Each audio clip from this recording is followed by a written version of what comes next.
জয় হিন্দ প্রিয় স্টুডেন্টস, আমাদের আজকের এই গুরুত্বপূর্ণ ভিডিওটিতে আমরা আলোচনা করব তোমাদের জন্য এমসিকিউ কোশ্চেন পেপার 1, অর্থাৎ তোমরা যারা ক্লাস 11 এর জন্য আছো সেমিস্টার 1 এর, তার মানে 2026-27 শিক্ষাবর্ষে তোমরা যারা পরীক্ষার্থীরা আছো ক্লাস 11 এর জন্য সেমিস্টার 1 এ, তাদের জন্য আমাদের যে রায় মার্টিন কোশ্চেন ব্যাংক বইটা থেকে ফিজিক্সের যে পার্টটা, ঠিক আছে, সেই ফিজিক্সের কোনটা আলোচনা করব আমরা, সেটা হচ্ছে প্রথম পেজটা।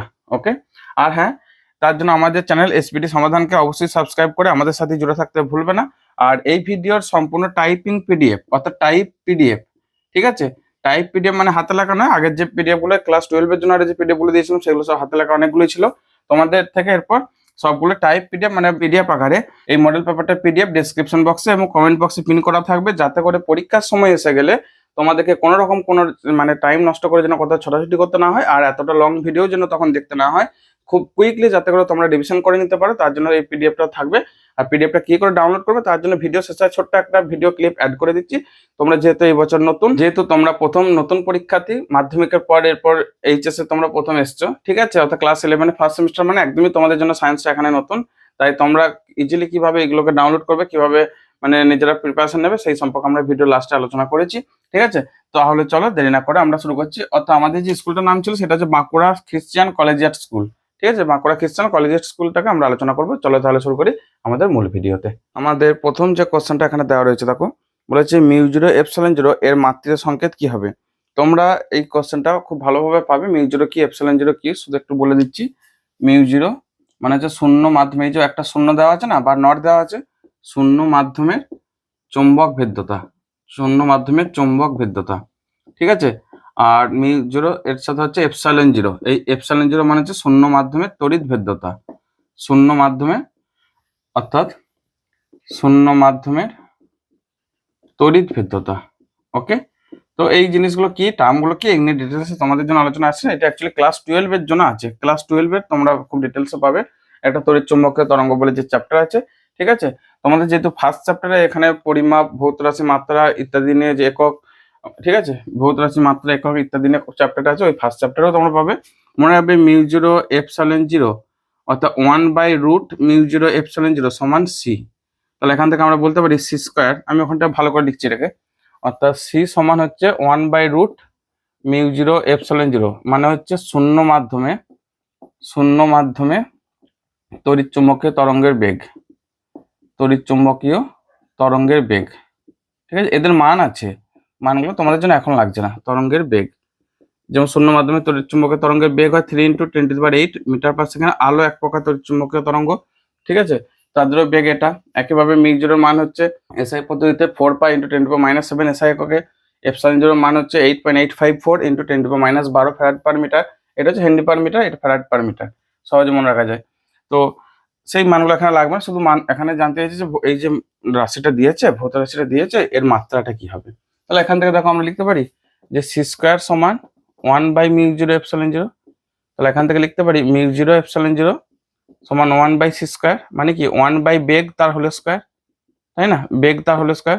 তাহলে 1/বেগের মানে বেগ মানে কি গো, এস সমান ভিটি, তাহলে ভি সমান হচ্ছে s/t, অর্থাৎ দূরত্ব মানে এল বাই ক্যাপিটাল টি, মাত্রা আকারে যখন বসাবে ক্যাপিটাল MLT, আর এগুলোই তো সাতটা যে আমাদের প্রাথমিক একক আছে সেগুলোর সাপেক্ষে মাত্রাগুলো বার করতে হয়। তাহলে দেখো বেগ, এখানে দেখো বেগ মানে হচ্ছে L/t তার হোল স্কোয়ার।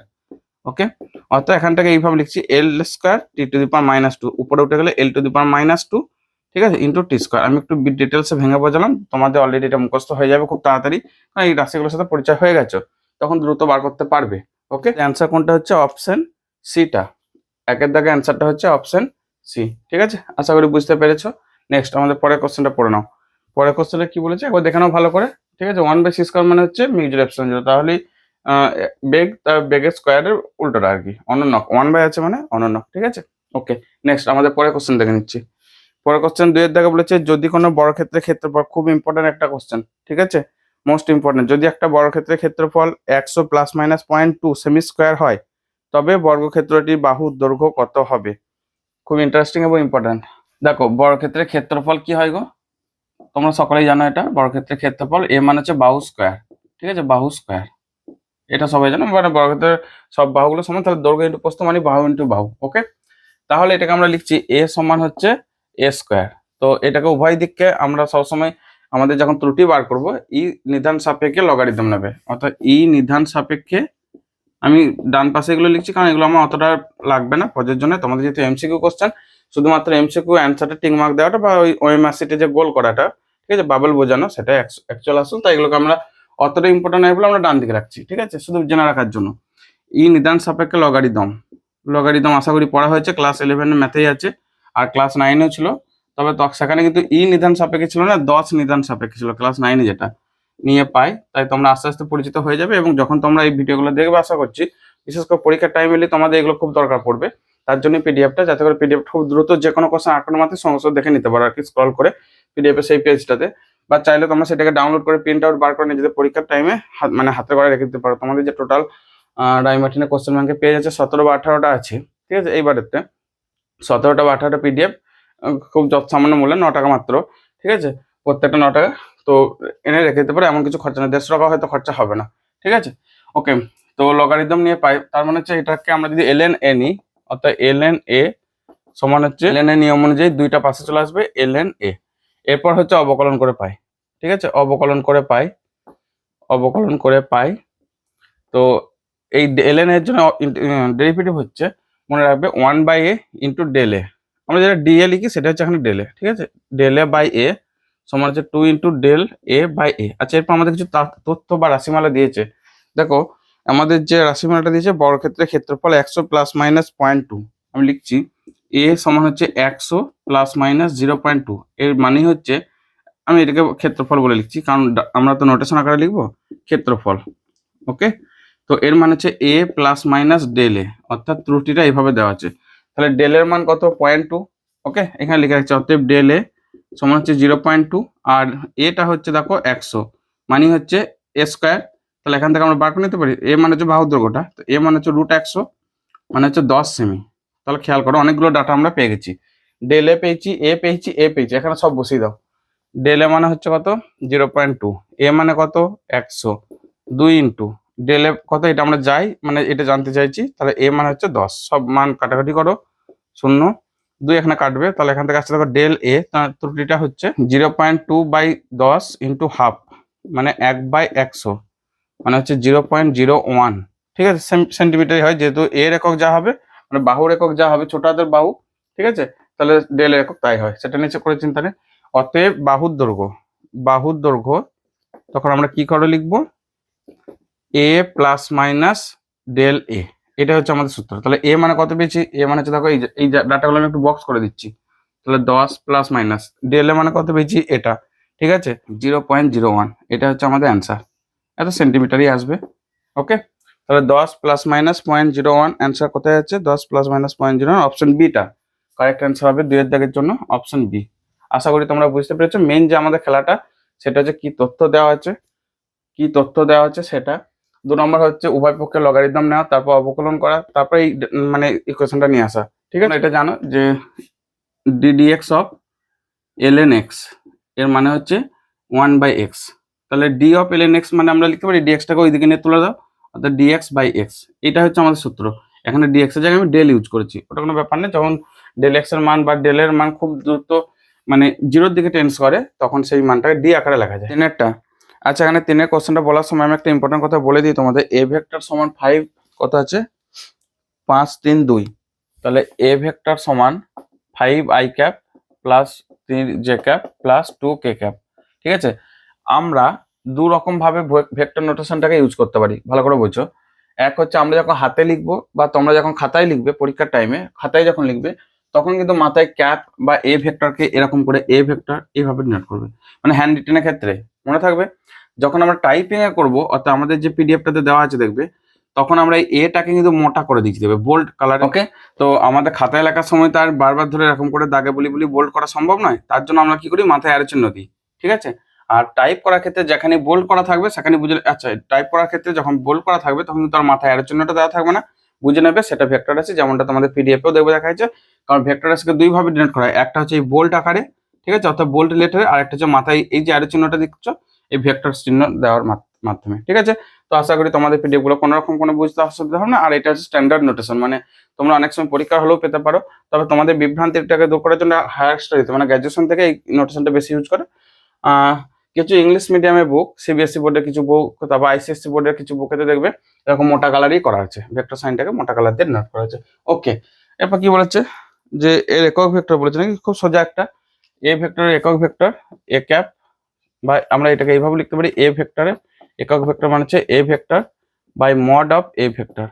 ঠিক আছে, তাহলে এ ভেক্টর মানে কত, 5i cap plus 3j cap plus 2k cap by mod মানে হচ্ছে এটা স্কোয়ার গুলো যোগ করা, অর্থাৎ root over of 5 square plus 3 square plus 2 square.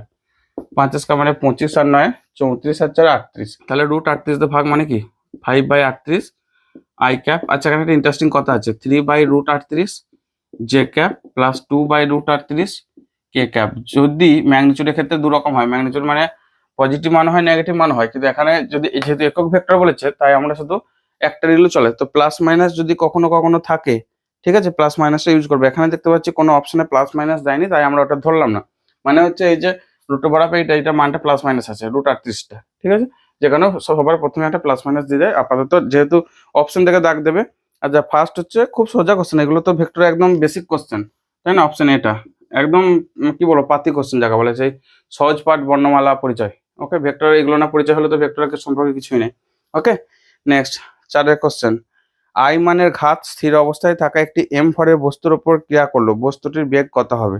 I মানের ঘাত স্থির অবস্থায় থাকা একটা বস্তু, ঘাত আই সমান হচ্ছে ফোর্স ইন্টু টাইম। ফোর্স মানে কি M into A into time, F মানে কি এম ইন্টু, আচ্ছা এম এ মানে কি V minus U by T into T. এই টাইম এবং টাইম কেটে যাচ্ছে, তাহলে M V minus M U. এখানে আমি ভাঙবো না, আগে লিখে দিই, এম ইন্টু ভি মাইনাস ইউটা 0 বলেছে। দেখো স্থির অবস্থায় থাকা মানে কি তার প্রাথমিক বেগ, প্রথম অবস্থায় যে বেগটা রয়েছে সেটা কিন্তু 0, ঠিক আছে, তাহলে ইউ সমান 0, তাহলে এখান থেকে হচ্ছে এম ভি। তাহলে এখান থেকে কি পেলাম, আই সমান এম ভি, আই মানে ইম্পালস বা ঘাত, অর্থাৎ এখান থেকে লিখতে পারি ভি সমান হচ্ছে আই বাই এম। তাহলে এই বস্তুটার বেগ কত হবে, আই বাই এম। ঠিক আছে, সোজা কোশ্চেন, খুবই ইজি, বি এর অপশনটা, বি অপশন, তাই তো? ওকে, নেক্সট 5 কোশ্চেন উল্টাও।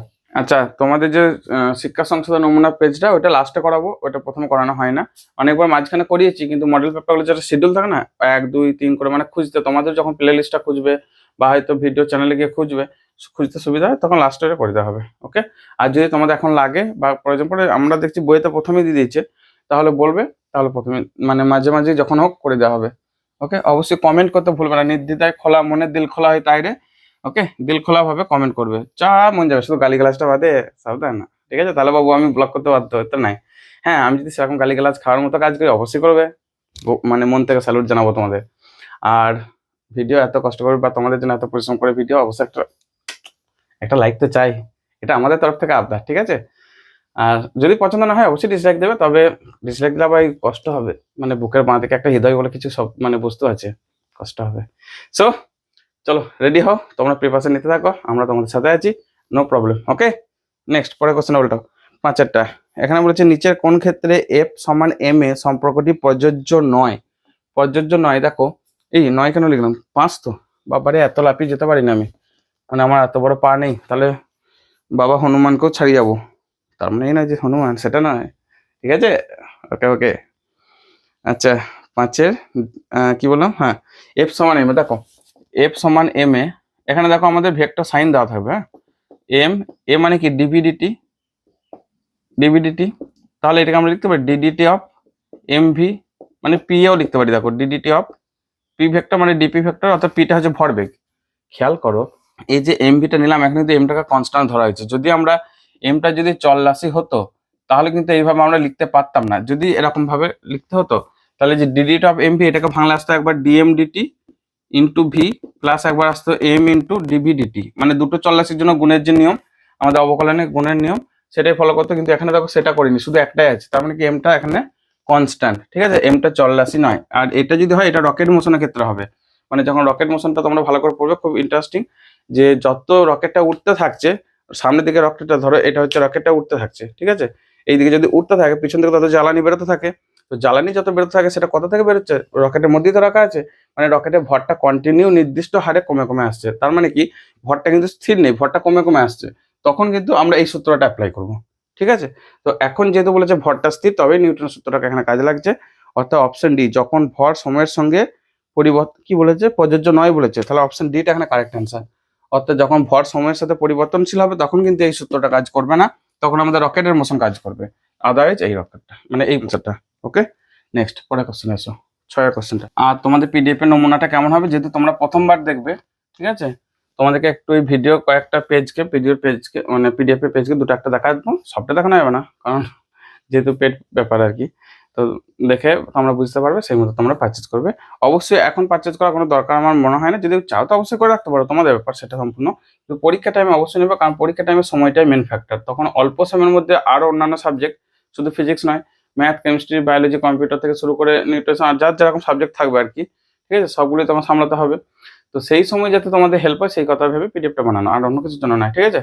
ও ওই সময় কিন্তু মাত্র আধ ঘন্টার মধ্যে যাতে পুরো পেজটা ঝালিয়ে নিতে পারো। আর এখন ভিডিও দেখলে কি হবে, কন্টিনিউ 2 ঘন্টার মধ্যে তোমাদেরকে ভিডিওটা দেখবে, হয়তো কেউ স্পিড করে দেখবে, কেউ একটু পজ করে দেবে, সেটা আলাদা ব্যাপার। কিন্তু ধরে নেওয়া যে গড় 1.5-2 ঘন্টা হয়তো তোমাদের ভিডিওটা দেখতে হবে, তো তখন কিন্তু অত টাইম দেওয়ার মতো কারোর হাতে টাইম থাকে না, তাই তোমাদের পিডিএফ। নেক্সট আমরা 6 কোশ্চেন এসেছি। যখন টানের মান হয় 5 নিউটন তখন একটি স্থিতিস্থাপক তারের দৈর্ঘ্য হয় কত, এক্স। যখন টানের মান হয় 7 নিউটন তখন তারের দৈর্ঘ্য হয় ওয়াই।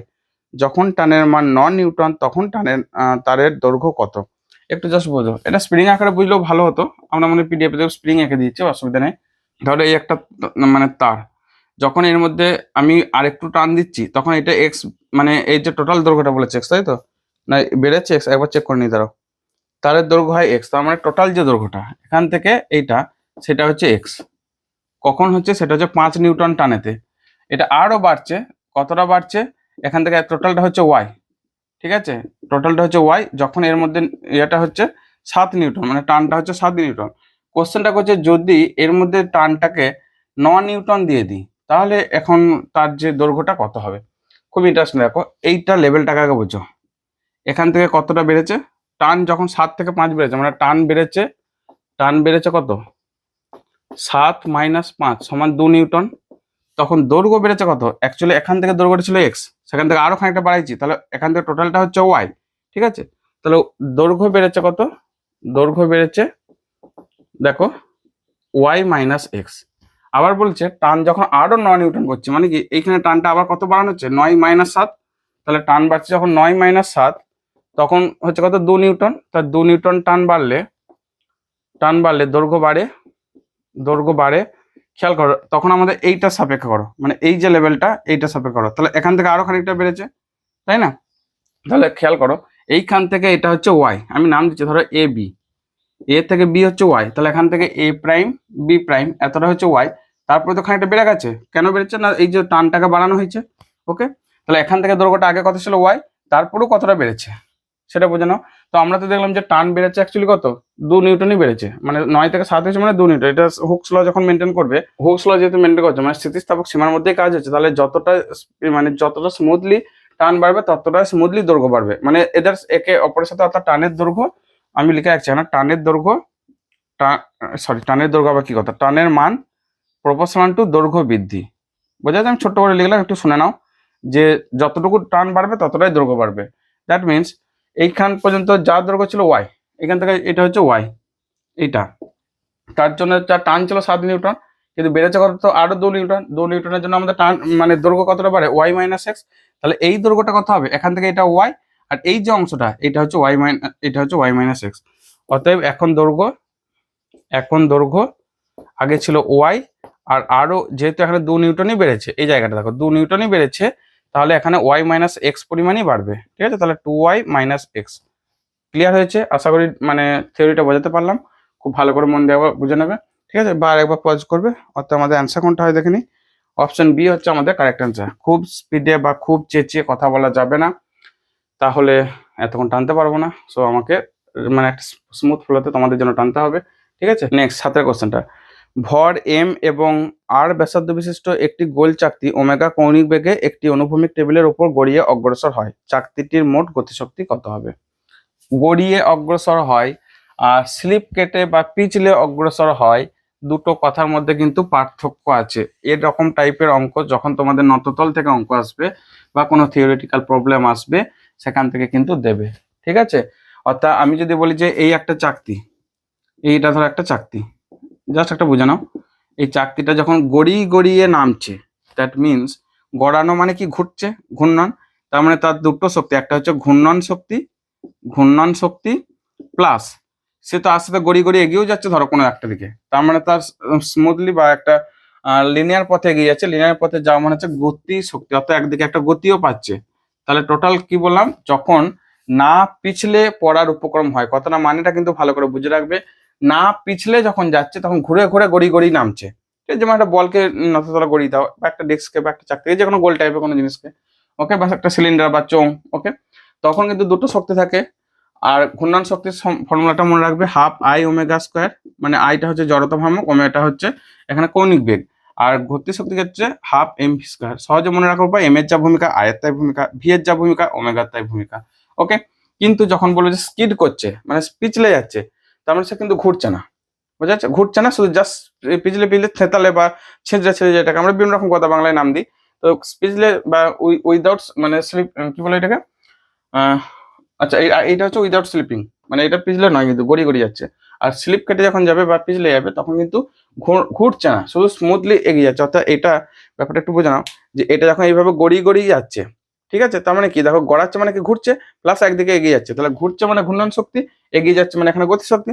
আর যদি বলে যে না এটা এইভাবে স্মুথলি মানে পিছলে যাচ্ছে, তার মানে দেখো ঘুরছে না কিন্তু, ঠিক আছে, এইভাবে ঘুরছে না।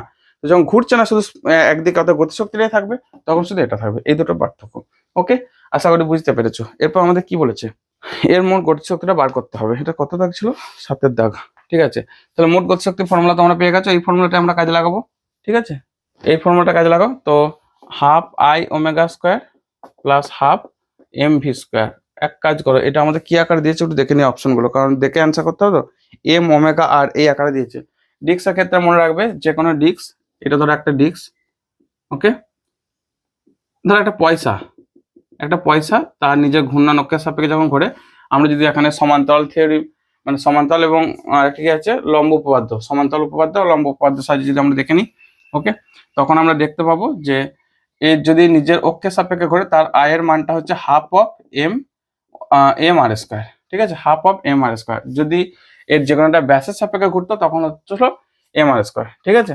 তাহলে দেখো এখানে আসবে হাফ অফ আয়ের জায়গায় লাগবে m r square into omega square plus half of m v, মানে আবার তোমরা জানো ওমেগা আর, তাহলে ভি সমান হচ্ছে এম এস, ভি মানে হচ্ছে ওমেগা আর তার হোল স্কোয়ার। এগুলো একটু ক্যালকুলেট করে নাও। তাহলে এখানে কত দাঁড়াচ্ছে, কিছু ভুল লিখলাম, আচ্ছা এটা বাই 2 ছিল, এই যে এই জায়গাটা আই সমান হাফ এম আর স্কোয়ার, তাহলে হাফটা এখানে থাকবে, মানে 1/4 of m r square omega square plus half of m r square omega square, ঠিক আছে। তাহলে 1/4 প্লাস 1/2 কত হয়, যোগ করে নাও একটু জাস্ট, এম ওমেগা স্কোয়ার আর স্কোয়ার, মানে এটাকে 1/4, এটাকে ভাবো 2/4, উপর নিচে 2 দিয়ে গুণ করে এম ওমেগা স্কোয়ার আর স্কোয়ার, তাহলে কত 2×3=4 এম ওমেগা স্কোয়ার আর স্কোয়ার, ঠিক আছে, 3/4 এম ওমেগা স্কোয়ার আর স্কোয়ার। অপশন খুঁজে নাও, অপশন সিটা হচ্ছে আমাদের কারেক্ট অ্যান্সার। এখানে অনেক মিস্টেক হওয়ার ভুল থাকে। এমসিকিউ কোশ্চেন মানে ভেবো না যে খুব সোজা কোশ্চেন, ঠিক আছে, ফিজিক্সের মতোই থাকবে, সে এমসিকিউ হোক আর ব্রডই হোক, সবসময় যেটা, হ্যাঁ কিছু ট্রিক্স তো অবশ্যই কাজ করে এমসিকিউ সলভ করার জন্য, সেগুলো আমরা পরে কোনো এক ভিডিওতে আলোচনা করব। যেটা মেন কথা সেটা হচ্ছে যে এই যে সেটা অ্যান্সার এলো, ওএমআর সিট ফিল আপ করার সময় যেন আবার সিটাই অ্যান্সার করা হয়, মানে তখন যেন আবার উল্টো দিকে ডি না হয়, যদি অপশনে সঠিক সিটাই হয় আর কি। কারণ অনেক সময় অ্যান্সার তুমি দাগাচ্ছ এক, আবার ওএমআর যখন ফিল আপ করছো অন্য হয়ে যাচ্ছে, সেটাকে বলে সিলি মিস্টেক, এগুলো যেন না হয়, ঠিক আছে। তাই এই ভুলগুলো খুব হয়। আচ্ছা আটের কোশ্চেনে বলেছে থিটা কোণে আনত একটি তলের ওপর থেকে একটি বস্তু গড়িয়ে পড়ছে, ঠিক আছে। এক্স হলো বস্তু কর্তৃক তাদের তলের ওপর অতিক্রান্ত দূরত্ব, এক্ষেত্রে স্থিত ঘর্ষণ গুণাঙ্ক মিউ, আর মিউ মানে হচ্ছে কে এক্স, দূরত্বের সঙ্গে পরিবর্তিত হয়, মানে কি যত দূরত্ব বাড়ছে তত কিন্তু ঘর্ষণটা বাড়ছে, ঠিক আছে। অর্থাৎ এটা ধরো একটা নততল, ওকে। তো এইখানে একটা যখন বস্তু গড়িয়ে নামছে, এইভাবে গড়িয়ে নামা মানে এইদিকে তার একটা আসবে, এখানে গতিশক্তি নিয়ে আর কিছু বলেনি, তাই দুটো গতিশক্তি নিয়ে মাথা ব্যথা করবো না। তো এটা হচ্ছে থিটা অ্যাঙ্গেল বা থিটাটাকে বলে নতি। আর আমরা জানি যে কোনো বস্তুর এমজি অর্থাৎ ওয়েট সবসময় নিচের দিকে কাজ করে। এখন যদি এটা একটা লম্ব টানি, এই যে এই তলটার সাথে যদি আমরা লম্ব টানি, এটা হচ্ছে 90 ডিগ্রি, ঠিক আছে। তাহলে এই অ্যাঙ্গেলটা জ্যামিতির সাহায্যে দেখানো হবে, থিটা হয়, তাহলে এটা হবে এমজি কস থিটা। উপাংশগুলো বোঝার চেষ্টা করো। আর এই যে বলটাকে টেনে নামিয়ে নিয়ে আসছে, তখন এইদিকে একটা উপাংশ থাকে, মানে এটাকে যদি আমরা একটা কি করব, এটাকে যদি একটা প্যারালাল, এখানে আমরা লম্ব টেনেছি মানে হচ্ছে একটা আয়তক্ষেত্র বা বর্গক্ষেত্র টানি, তখন অ্যাকচুয়ালি এই এমজিটার যে কম্পোনেন্ট, আচ্ছা এখানে আমরা একটু ছবিটা ভালো করে সুন্দর করে নিই, এটা বোঝার আছে, ঠিক আছে? যদিও পরীক্ষার জন্য অতটা ডিটেলস আঁকতে হয় না, যেহেতু তোমাদের এমসিকিউ কোশ্চেন। এটা হচ্ছে এইদিকে একটা বল আছে দেখো, এই পুরোটা মিলে এমন একটা সামান্তরিক হোক, আয়তক্ষেত্র হোক বা তোমাদের বর্গক্ষেত্র তৈরি করবে। এখানে আমরা যেহেতু লম্ব টেনেছি তাই আয়তক্ষেত্র হয়েছে, যে এই জায়গাটা 90 ডিগ্রি আছে, ঠিক আছে? তো এই দিকে যে ফোর্সটা, এতটা ফোর্স যদি আমরা আঁকার সময় তো অনেকটাই টেনে দিই, মানে এই অ্যারো অনেকটা দেখিয়ে দিই, ভুল কিছু না, অতটা কিছু যায় আসে না, কারণ অঙ্কটা এখানেই তো সলভ করছো না, করবে তোমার খাতা কলমে। তো এই দিকটা কম্পোনেন্টটা থাকে এমজি সাইন থিটা, যেদিকে থিটা থাকবে সেদিকে থাকে কস থিটা, ঠিক আছে? উপাংশগুলো এইভাবে মনে রাখবে, যেদিকে থিটা থাকবে সেদিকে কস উপাংশ, তারপর পারপেন্ডিকুলার বা লম্ব দিকে হচ্ছে সাইন থিটা। এটাই কিন্তু নামিয়ে আনতে সাহায্য করে। এমজিটা কেমন করে লিখলাম গো, কান্নাকাটি করবে যে এইভাবে লিখলে না, ঠিক আছে? তো এমজি সাইন থিটা নামিয়ে আনতে সাহায্য করে, যখন এই বস্তুটা এই দিকে নেমে আসছে তার প্যারালালে উল্টো দিকে, অর্থাৎ যে স্পর্শতলটা টাচ করা আছে তার প্যারালাল ভাবে উল্টো দিকে কিন্তু ঘর্ষণ বল বা ছোটা তেলে কাজ করে। আর হ্যাঁ, যে কোনো তলের লম্ব দিকে হচ্ছে লম্ব উপাংশ, এটা হচ্ছে এন লিখছি, ঠিক আছে? তাহলে এফ সমান আমরা কি জানি, মিউ ইন্টু এন, মানে দেখো এন কাকে ব্যালেন্স করবে, এমজি কস থিটাকে। এফ কাকে ব্যালেন্স করবে, এমজি সাইন থিটাকে, যদি গড়িয়ে না পড়ে, কিন্তু স্থির অবস্থায় থাকে। কিন্তু এখানে গড়িয়ে পড়ছে মানে এইদিকে যখন পড়ছে মিউটা কাজ করছে কে এক্স, যত দূরত্ব বাড়ছে মিউটা বাড়ছে, ঠিক আছে? তাহলে এমজি কস থিটা, ওকে?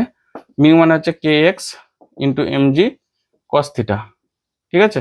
তো পড়ার উপক্রম যখন হয় তখন উপরে ফোর্সটা নিচের দিকে ব্যালেন্স করে, এই উল্টো দিকে ফোর্সটা একে ব্যালেন্স করে। তাহলে সাম্যাবস্থায় তারপর পড়তে শুরু করে, যখন এই ফোর্সটা বেশি হয়ে যায় টেনে নামাতে শুরু করে, ঘর্ষণ বলটা ওকে ধরে রাখতে পারে না, ঠিক আছে? তাহলে তখন এমজি সাইন থিটা সমান হচ্ছে এফ মানে হচ্ছে দেখো কে এক্স এমজি কস থিটা, ঠিক আছে? কাটাকুটিটা একটু করো, এমজিটা কেটে দাও, তাহলে কে পড়ে থাকছে সাইন থিটা সমান কে এক্স কস থিটা। তাহলে এখান থেকে আর কিছু লাগছে কি দেখি দাও, কি বার করতে বলেছে, হারিয়ে যাচ্ছি না তো আমরা। কে হলো ধ্রুবক, তবে এক্স দূরত্ব বস্তুর উপর ক্রিয়াশীল নিম্ন অভিমুখী বল হলো। আচ্ছা, নিম্ন অভিমুখী বল মানে হচ্ছে এমজি সাইন থিটা, ঠিক আছে? তাহলে আগে এক কাজ করো, কে এর মানটা এখানে বার করে নাও। তাহলে কেস দাঁড়াও, এক্স এর মানটা বার করো না, এক্স সমান হচ্ছে sine theta by cos theta, sine theta by cos theta into 1/k, sine by cos মানে ট্যান থিটা, তাহলে tan theta by k, okay? এটা হচ্ছে এক্স এর মান। তাহলে আমাদের অ্যান্সারটা কিভাবে বেরোবে, এখানে কোশ্চেনটা একটু ভুল আছে, বুঝলে? এক্স দূরত্বে বস্তুর উপর ক্রিয়াশীল নিম্ন অভিমুখী বল, তো নিম্ন অভিমুখী বল মানে হচ্ছে, অতএব নিম্ন অভিমুখী বল কোনটা, এমজি সাইন থিটা, তাই তো? তাহলে এফ সমান হচ্ছে এমজি সাইন থিটা, তো এফ সমান হচ্ছে অ্যাকচুয়ালি এমজি সাইন থিটা, এই কোশ্চেনটা অ্যান্সারটা হবে, কিন্তু এখানে সেরকম কোনো অপশন নাই, কোশ্চেনটা একটু ভুল আছে, বুঝেছো? তো আমি একটু দেখে নিচ্ছি, দাঁড়াও। যেখানে কে হলো ধ্রুবক, তবে এক্স দূরত্বে বস্তুটির উপর ক্রিয়াশীল নিম্ন অভিমুখী বল tan theta by K answer এসছে, তো আমাদের এইটা tan theta by K, X এর মান কিন্তু ট্যান থিটা বাই কে, ঠিক আছে? কিন্তু আমাদের মিউ সমান হচ্ছে কে এক্স, তাহলে এখানে এটাকে অ্যান্সার হিসেবে মানতে হবে। এক্স সমান এখানে ট্যান থিটা বাই কে, জিজ্ঞাসা করবে যে এক্স এর মান কত, এক্স সমান কত, কোশ্চেনটা এটা দেওয়া উচিত ছিল, এক্স এর মান কত সাম্যাবস্থায় বা কিছু একটা শর্ত দিয়ে, এটা অ্যান্সারটা রয়েছে। তো অ্যান্সার এসছে ঠিকই, কিন্তু কোশ্চেনটা একটু অন্যরকম আছে, ওকে? হ্যাঁ, একটু অন্যরকম আছে, ঠিক আছে, না অসুবিধা নেই। নেক্সট নয়া কোশ্চেনটাকে এসো, ওকে? মানে কোশ্চেনটা ঠিকই আছে, বাট ভাষাটা এমনভাবে দেওয়া আছে একটু হালকা ভুল আছে, সেটা একটু তোমাদেরকে বুঝে নিতে হবে কি করা হবে। ওরা যখন কোশ্চেনটা দিয়েছে আমাদেরকে, মানে যেরকম কোশ্চেন হবে, যদি মাতাল মাতাল কোশ্চেন হয় আমাদেরকে মাতাল মাতাল অ্যান্সার করে আসতে হবে, তাই না? নেক্সট নয়ের কোশ্চেনটা, নয়েরটা পড়ো। বলেছে কি বলেছে নয়েরটা, যে কার্বন মনোক্সাইড অণুতে কার্বন এবং অক্সিজেন পরমাণুর অবস্থান ভেক্টর R1 ও R2 হলে কার্বন মনোক্সাইড অণুটির ভর কেন্দ্রের অবস্থান কত হবে? যে কোনো কিছুর ভর কেন্দ্রের অবস্থানের সূত্র কি হয়, আর ভেক্টর সমান বা RCM ভেক্টর সমান M1 R1 plus M2 R2 by M1 plus M2। যদি একাধিক থাকতো তাহলে সামেশন অফ নিয়ে M1 R1 M2 R2 M3 R3 M4 R4 যতগুলো আছে সবগুলো মিলে, এখানে দুটো বলেছে তাই দুটো, ঠিক আছে? তাহলে কার্বনের ক্ষেত্রে আমরা এম কত হয় গো, কার্বন হচ্ছে দেখো পরমাণু সংখ্যা কত, পারমাণবিক ক্রমাঙ্ক বা পর্যায় সারণী অবস্থানের হিসেবে ভাবো 6, 6 ইন্টু 2 ভাবো মোটামুটি 12। আর অক্সিজেনের এমটা কত, M2টা হচ্ছে দেখো 8 হচ্ছে তার পারমাণবিক সংখ্যা, 8 ইন্টু 2, ঠিক আছে, সমান 16, ওকে? তো এইভাবে একটু মনে রাখবে, ওই পারমাণবিক সংখ্যার সাপেক্ষে আণবিক ভরটা বা পারমাণবিক ভরটা বার করতে সুবিধা হয় আর কি। সব ক্ষেত্রে যে 2 গুণ ক্লাস তার কিছু মানে নেই, কিছু ক্ষেত্রে 1 যোগ 1.5 যোগ 2 যোগ, মানে অ্যাকচুয়ালি একটা হচ্ছে থিওরিটিক্যাল ম্যাটার, একটা হচ্ছে প্র্যাকটিক্যাল ভাবে মাপা হয়েছে। তো দুটো যখন ব্যালেন্স করা হচ্ছে একটু ডিফারেন্স থাকে, সেই ডিফারেন্সটাকে অ্যাডজাস্ট করার জন্য তখন আমাদেরকে এই মানটাই মনে রাখতে হচ্ছে। ওকে, আচ্ছা তাহলে আচ্ছা আর কি কি দিয়েছে, আর একটু আশা করি দেওয়া নেই, ওইটার মান তো বার করতে হবে। হ্যাঁ ঠিক আছে, না বসে দাও M1 M2 জায়গায়। তাহলে আর ভেক্টরের মান হবে দেখো, M1 মানে হচ্ছে কার্বনের 12 R1 প্লাস হচ্ছে M2 মানে হচ্ছে 16 R2 বাই 12 প্লাস 16। ঠিক আছে, তাহলে 12 R1 প্লাস 16 R2 বাই 12 16 হচ্ছে 28। 28 মানে 4 দিয়ে ভাগ যাবে, 4 3 12, 3 R1 4 R2 by 4 7 28, 3 R1 plus 4 R2 by 7। ঠিক আছে, চেক করে নিই একটু, 3 R1 প্লাস 4 R2 বাই 7। হ্যাঁ, অপশন ডি। আচ্ছা ভেক্টর সাইনগুলো দিয়ে দেবে, তোমাদের দেওয়ার দরকার নেই। অপশন ডি কেন দেওয়ার দরকার নেই, MCQ কোশ্চেন তো, তোমাদের জাস্ট OMR বোঝা, বইটাই আসল খেলা, কোনটা অ্যান্সার দেখে বোঝানোর কাজ, মানে এখানে ভেক্টর সাইনে মাথা ব্যথা করার দরকার নেই। 10এরটা মোস্ট ইম্পর্টেন্ট একটা কোশ্চেন, খুব ভালো করে পড়ো, কোশ্চেনটা তোমাদের জন্য ভেরি ইম্পর্টেন্ট বলা যায়। ঠিক আছে, এই ধরনের কোশ্চেনগুলোকে একাধিকবার তোমরা প্র্যাকটিস করবে, যখন পরীক্ষা টাইম এসে যাবে তখনই যেন প্র্যাকটিস চলতে থাকে, এখানে যেন কোনো রকম কোনো ছাড়পত্র না মেলে। ঠিক আছে, এটা খেয়াল রাখবে। 10এর কোশ্চেনটা খুবই ইম্পর্টেন্ট একটা কোশ্চেন, আগেই বললাম তো। একটি বস্তুর বৃত্তাকার পথে কৌণিক বেগকে ওমেগা দিয়ে ডিনোট করা হয়। ঠিক আছে, ওমেগা হচ্ছে কৌণিক বেগ, অর্থাৎ কি স্পিডে সে ঘুরছে। মনে রাখবে রৈখিক গতির ক্ষেত্রে আমাদের যে রৈখিক বেগের যা ভূমিকা, ঘূর্ণনের ক্ষেত্রে কি স্পিডে ঘুরছে সেটা হচ্ছে কৌণিক বেগ দিয়ে ডিনোট করা হয়, তার ভূমিকা একই। আচ্ছা, ওমেগা হচ্ছে বেগ সরণের সমানুপাতিক, that means omega proportional to theta. থিটাটা হচ্ছে ধরো কোন একটা বস্তু ধরো এইরকম বৃত্তাকার পথে ঘুরছে, ঠিক আছে, তো কি স্পিডে ঘুরছে সেটা হচ্ছে ওমেগা। আর ধরো এখান থেকে কোন এক মুহূর্তে এখানে এলো, অর্থাৎ বস্তুটা এ অবস্থান থেকে ঘুরে বি অবস্থানে এলো, তাহলে এই যে এ থেকে বি সে যে সার্টেন একটা অ্যাঙ্গেল করেছে সেটা হচ্ছে তার কৌণিক সরণ, অর্থাৎ থিটা অ্যাঙ্গেল। ঠিক আছে, নেক্সট বলেছে আর কি কি তথ্য দিয়েছে, ধরো একটু চেক করে নিই। তো যদি আচ্ছা বস্তুটি যদি দ্বিতীয় পাক ঘুরতে 2 সেকেন্ড সময় নেয় তবে প্রথম পাকের শেষে তার কৌণিক বেগ কত হবে? Most important question. অর্থাৎ মনে রাখো, ধরে নিচ্ছি যে প্রথম পাক কমপ্লিট করতে তার টাইম লাগলো টি, তাহলে দ্বিতীয় পাক, এখানে মানে ফ্যানের ব্লেডটাকে ভাবো, যখন একটা ফ্যান বা সিলিং ফ্যান ঘুরছে, ব্লেডটা এই অবস্থান থেকে পুনরায় এখান থেকে হয়ে ফের আবার এতে ফিরে এলো, ঠিক আছে, তার জন্য টাইম লাগছে ধরো টি। তাহলে আবার যখন এখান থেকে ফের আবার দ্বিতীয় পাকে ফিরে আসবে তখন টাইম লাগবে কত, টি প্লাস 2 সেকেন্ড। আশা করি এটা বুঝতে পেরেছো, কারণ দ্বিতীয় পাকের ক্ষেত্রে টাইমটা লাগছে 2 সেকেন্ড, তার মানে কি প্রথম স্টার্টিং থেকে শুরু করলে প্রথম পাকে হচ্ছে টি, দ্বিতীয় ক্ষেত্রে হবে টি প্লাস 2। ক্লিয়ার? আরেকটা কথা হচ্ছে, এক পাক যখন কমপ্লিট করছি, আমি এটাকে বৃত্ত আকারে আঁকি তাহলে বুঝতে সুবিধা হবে। ধরো এটা একটা বৃত্ত, ঠিক আছে, খুব বৃত্ত হলো তো মোটামুটি যা হয়েছে বোঝানো। তো এই যখন এই অবস্থান থেকে এইভাবে ঘুরে ঘড়ি কাঁটাটাকেও ভাবতে পারো, পুনরায় যখন এই অবস্থানে ফিরে আসছে তখন তার অ্যাঙ্গেলটা কত ঘটে, থিটা 1 সমান হচ্ছে 2 পাই। আবার দুপাক যখন ঘুরছে থিটা 2 তখন হয়ে যাবে দেখো 4 পাই, মানে এই যে সেন্টারে টোটাল যে অ্যাঙ্গেলটা করবে। ঠিক আছে, এগুলো হচ্ছে কৌণিক সরণ, এগুলো একটু মনে রাখো। ওকে, এরপর আমরা এই তথ্যগুলো সাহায্যে আমরা এখানে সমাধান করব। আর যেহেতু প্রথমে বলে দিই এটা একটা তোমাদের জন্য ব্যাড সংবাদও বলতে, ব্যাড নিউজ, যেহেতু ইন্টিগ্রেশন তোমাদের এখন নেই, ক্লাস 12-এ গিয়ে আছে, এখন তোমরা শুধু অবকলন বা ডেরিভেটিভটাই তোমরা ভালো করে প্র্যাকটিস করবে। তো ইন্টিগ্রেশনের ব্যাপারটা যেহেতু নেই, তোমরা চাইলে স্যার দেখে একটু সাহায্য নিয়ে ম্যাথামেটিক্সের ক্ষেত্রে একটু ইন্টিগ্রেশনটা বুঝে নিতে পারো। ফিজিক্সের কিছু জায়গা, মানে ফিজিক্স কিছু বলাটা ভুল হলো, ম্যাক্সিমাম জায়গাতে অবকলন বিদ্যা লাগবে। আমি বহু জায়গাতে অবকলন বিদ্যার সাহায্যেই সমাধান করাবো, অনেক সোজা হয়ে যাবে। স্যার আইজাক নিউটন এবং লিবনিজের যে আমাদের অবদান, আইজাক নিউটন আর লিবনিজ বিজ্ঞানী গণিতজ্ঞ লিবনিজ আর কি, দুজনের সম্মিলিত প্রয়াসেই আমাদের এত সহজ হয়ে গেছে। ফিজিক্স বলে যে কোনো জটিল জিনিস, মহাকাশ বিজ্ঞান থেকে শুরু করে ক্যালকুলেশনগুলো এতটাই সোজা হয়ে গেছে। ঠিক আছে, তাই আমি এখানে ইন্টিগ্রেশনের সাহায্য নিচ্ছি। ইন্টিগ্রেশনটা বুঝতে পারলে খুবই ভালো, যদি বুঝতে না পারো ভয়ের কোনো কারণে আপাতত উত্তরটাকে মনে রাখবে, যেহেতু তোমাদের উত্তরটাকে মনে রাখতে হবেই, কারণ ইন্টিগ্রেশন যদি তোমাদের হয়ে যায় তো অসুবিধা নেই, আর আমি যতটা সম্ভব সহজ করে বলার চেষ্টা করছি। ঠিক আছে, তো দেখো তাহলে কি বলেছে, ওমেগা প্রপোর্শনাল টু থিটা, তাহলে ওমেগা মানে হচ্ছে ডি, দেখো ওমেগা সমান হচ্ছে ডি থিটা ডিটি। ঠিক আছে, ঠিক যেরকম ভি সমান হচ্ছে ডিএস ডিটি, আমাদের যে সরলরৈখিক বেগের ক্ষেত্রে সবসময় এটাকে যখন মুখস্থ করবে না, তোমরা এই সরলরৈখিক বেগের যে ইকুয়েশনগুলো, এস সমান ut plus half at square, তারপর যে ভি স্কোয়ার সমান you square plus 2 AS, okay, আরো যেগুলো আছে ভি সমান ইউ প্লাস এটি, এস যে এস টি তম সময়ে যে অতিক্রান্ত দূরত্ব সেটা হচ্ছে u plus half a by half of a into 2t - 1, এই যে সূত্রগুলো আছে সবগুলো এইটার সাথে কম্পেয়ার করে এটাকে মনে রাখবে, দেখবে খুব সোজা হবে। ঠিক আছে, তাহলে এখান থেকে বলতে পারি ডি থিটা ডিটি, আমি ওই দিকটা পরে মুছে দেবো, তোমরা একটু মনে রাখো এই দিকে। ঠিক আছে, এখান থেকে ডি থিটা ডিটি সমান হচ্ছে কে থিটা, লেখার দরকার নেই, কেটা হচ্ছে ধ্রুবক। ঠিক আছে, ধ্রুবক, তাহলে এখান থেকে হচ্ছে ডি থিটা বাই থিটা সমান কে ডিটি।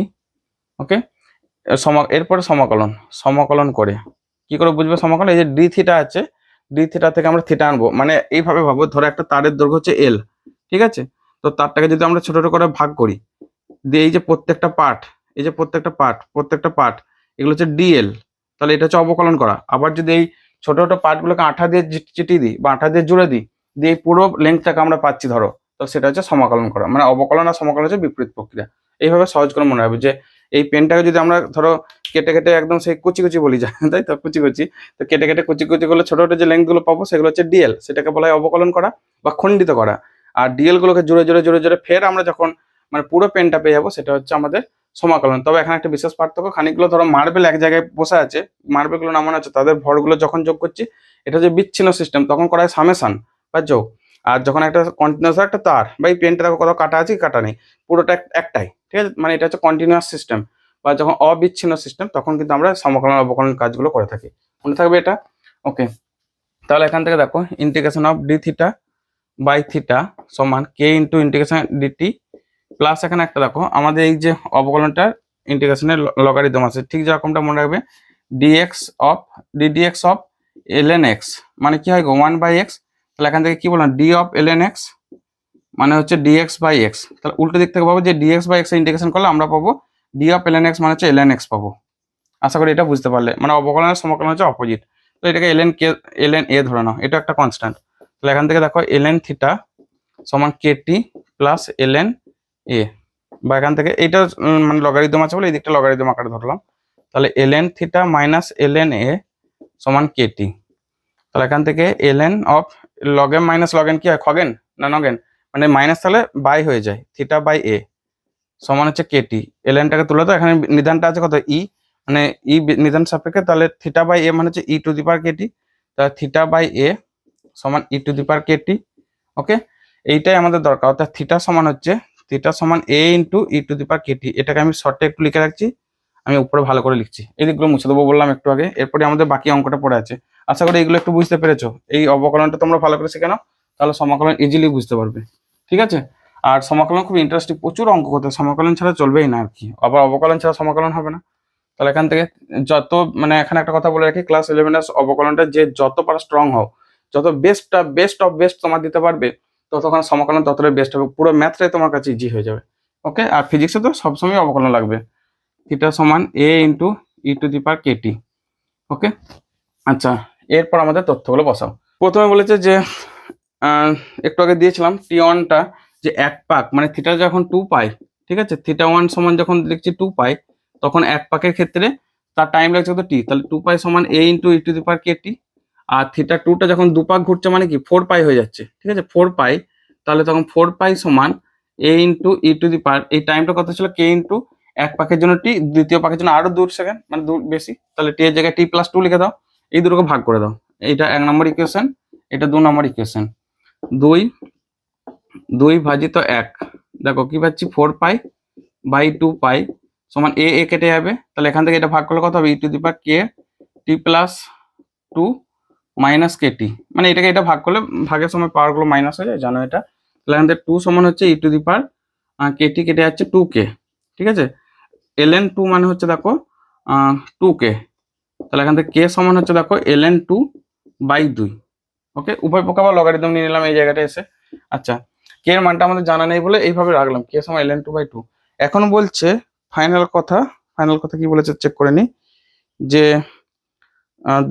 2 সেকেন্ড সময় নেয়, তবে প্রথম পাকের শেষে তার কৌণিক বেগ কত হবে। তাহলে কৌণিক বেগ মানে ওমেগা সমান দেখো এই যে এটা হচ্ছে ওমেগা মানে কে থিটা, অর্থাৎ এখান থেকে লিখতে পারো ওমেগা সমান হচ্ছে কে থিটা, ঠিক আছে, এটা অ্যাকচুয়াল বেসিক ফর্মুলা।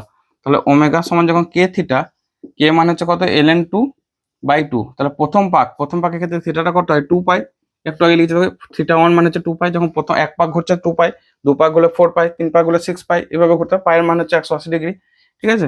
কাটাকুটি করো পাই ln 2, অর্থাৎ অ্যান্সার হবে পাই ln 2, মানে হচ্ছে অপশন ধরো অপশন ডিটা হচ্ছে কারেক্ট অ্যান্সার, ঠিক আছে, অপশন ডি হচ্ছে আমাদের সঠিক অ্যান্সার। আশা করি খুব মানে বুঝতে পেরেছো, খুব ভালো করে এই পার্টটা বুঝবে, তাহলে ভিডিওটা একবার জায়গায় বারবার এই জায়গাটা দেখো, ঠিক আছে, কারণ ইন্টিগ্রেশন তোমাদের নেই, একদম নতুন জিনিস কিন্তু খুব ইজি। দেখো আমি যেভাবে বললাম আশা করি বুঝতে পারবে। আর ইন্টিগ্রেশনে একটা কনস্ট্যান্টের মান থাকে, তার কারণটা একটু বলে দিই। ধরো ডিডিএক্স অফ, আমি যদি বলি যে 4x, এটার অ্যান্সার হবে দেখবে x এর জন্য 1, তাহলে 4 হবে। কিন্তু যখন বলবো ডিডিএক্স অফ 4x প্লাস 5, এটা কনস্ট্যান্টের ডেরিভেটিভ, মানে কনস্ট্যান্টের কথা ভাগ করা যায় না, তো কনস্ট্যান্ট মানে কনস্ট্যান্ট, তাকে তো চেঞ্জ করা যায় না, ডেরিভেটিভ মানে এখানে চেঞ্জ হওয়া, তো এটার হচ্ছে 4, মানে এই 5 এর জন্য হচ্ছে 0।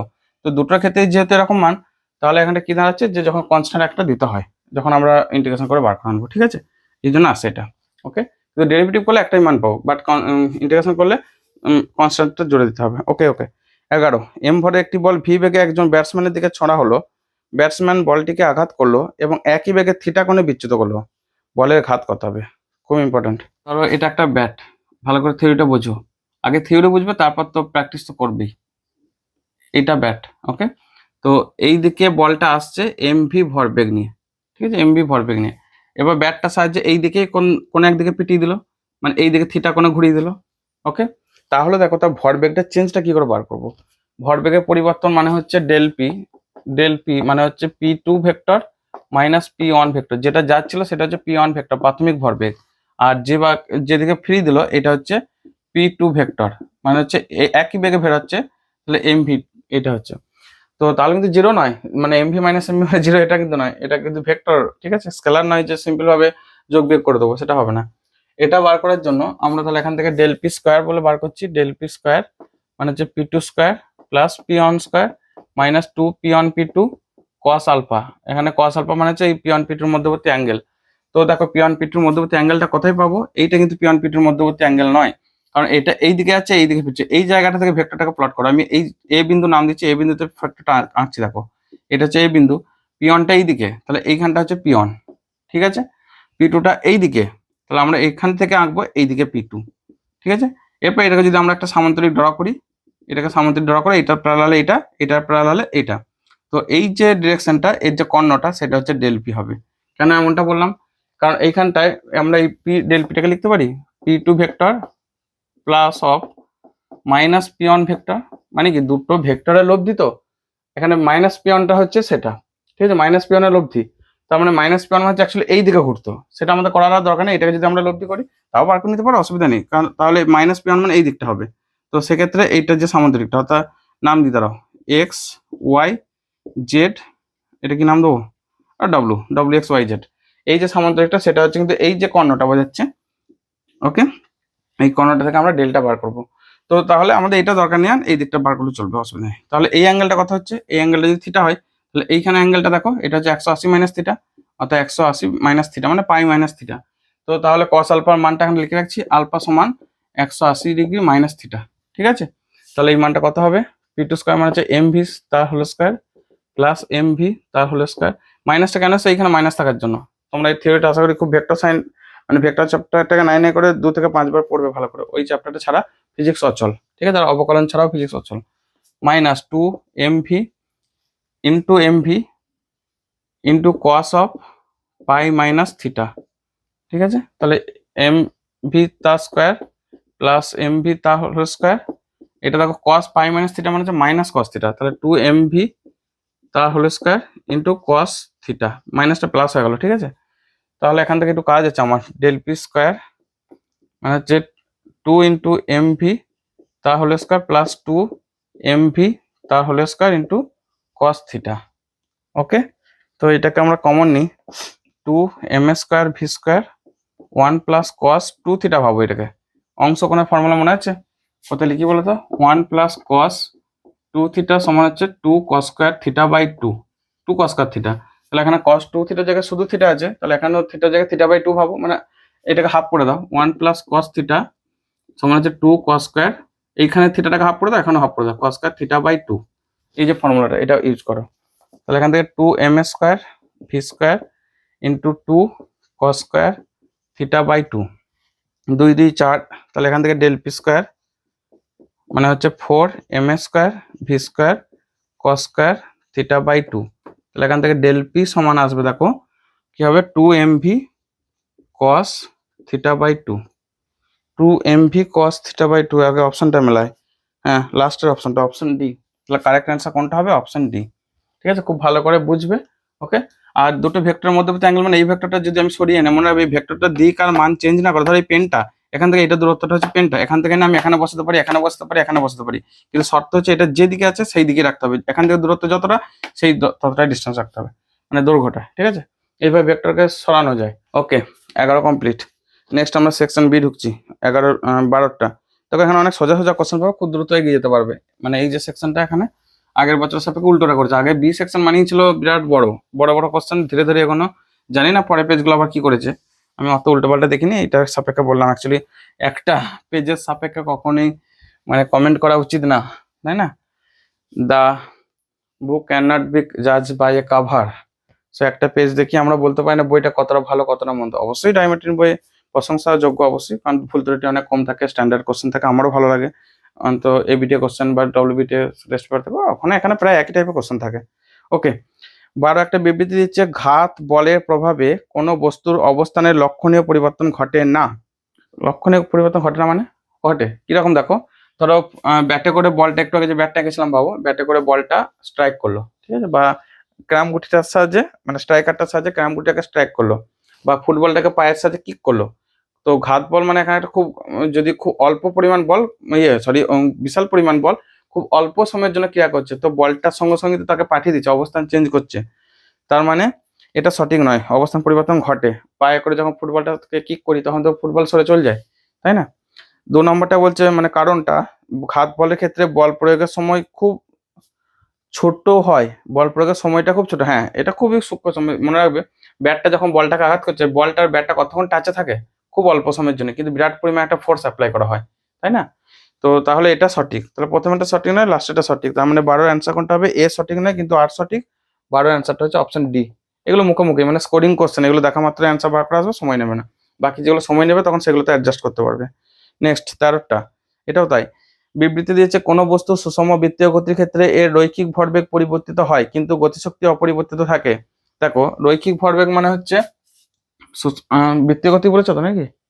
হ্যাঁ, ধরো এটা একটা বৃত্তীয় গতি, ঠিক আছে, তো বৃত্ত কি হলো, তবে ট্রাই করছি বৃত্তই আঁকার, মোটামুটি হয়েছে। ওকে, তো এই পয়েন্টে যখন আছে এ ধরো এইভাবে ঘুরছে, ঠিক আছে, এই পয়েন্টে যখন আছে তার বেগটা এই দিকে স্পর্শক বরাবর, আবার যখন ধরো এই পয়েন্টে তখন বেগটা এই দিকে, এই পয়েন্টে যখন হবে তখন এই দিকে, ঠিক আছে, প্রতি ক্ষেত্রে কিন্তু চেঞ্জ হচ্ছে, তাহলে কি ভিটা বারবার চেঞ্জ হচ্ছে মানে রৈখিক ভরবেগটা চেঞ্জ হচ্ছে, কারণ পি সমান আমরা কি জানি এম ভি ভেক্টর। ওকে, তো ভি ডিরেকশনটা চেঞ্জ হচ্ছে, মানটা কিন্তু সমদ্রুতিতে ঘুরছে মানে দিক মানটা কি আছে, বাট বেগটা ডিরেকশন এবং মান এদের মধ্যে যে কোনো একটা চেঞ্জ হলে বা দুটোই যদি চেঞ্জ হয় ভেক্টরটাই চেঞ্জ হয়ে যায়, ঠিক আছে। তাহলে সেক্ষেত্রে এখানে দেখো ভেক্টর বেগের মানটা ঠিক আছে কিন্তু দিকটা বারবার চেঞ্জ হচ্ছে, একবার এইদিকে একবার এইদিকে একবার এইদিকে এইদিকে, এইদিকে দিকটা আমার বেটি খুব ভালো বোঝায়, মানে আমার কন্যা 2 বছরের মেয়ে, ওকে যদি বলি যে বেটু কোন দিকে বিদ্যুৎ চমকাচ্ছে বা কোন দিকে বজ্রপাত হচ্ছে, এইদিকে এইদিকে এইদিকে এইদিকে সব দিকে দেখাবে, মানে কারণটাই একটাই, সে দেখেছে যখন বিদ্যুৎ ঝলকায় মানে হয়তো মেঘ উঠছে একদিকে বাট গোটা মেঘটা জুড়ে বিদ্যুৎ চমকাতে সে দেখেছে, সেই কারণে এইদিকে এইদিকে এইদিকে, তো সেটাই মনে পড়লো যে এটা বোঝা যাচ্ছে, মানে আমার মেয়ে আর কি 2 বছর কন্যা, তাকে নিয়ে সারাদিন কেটে যায়।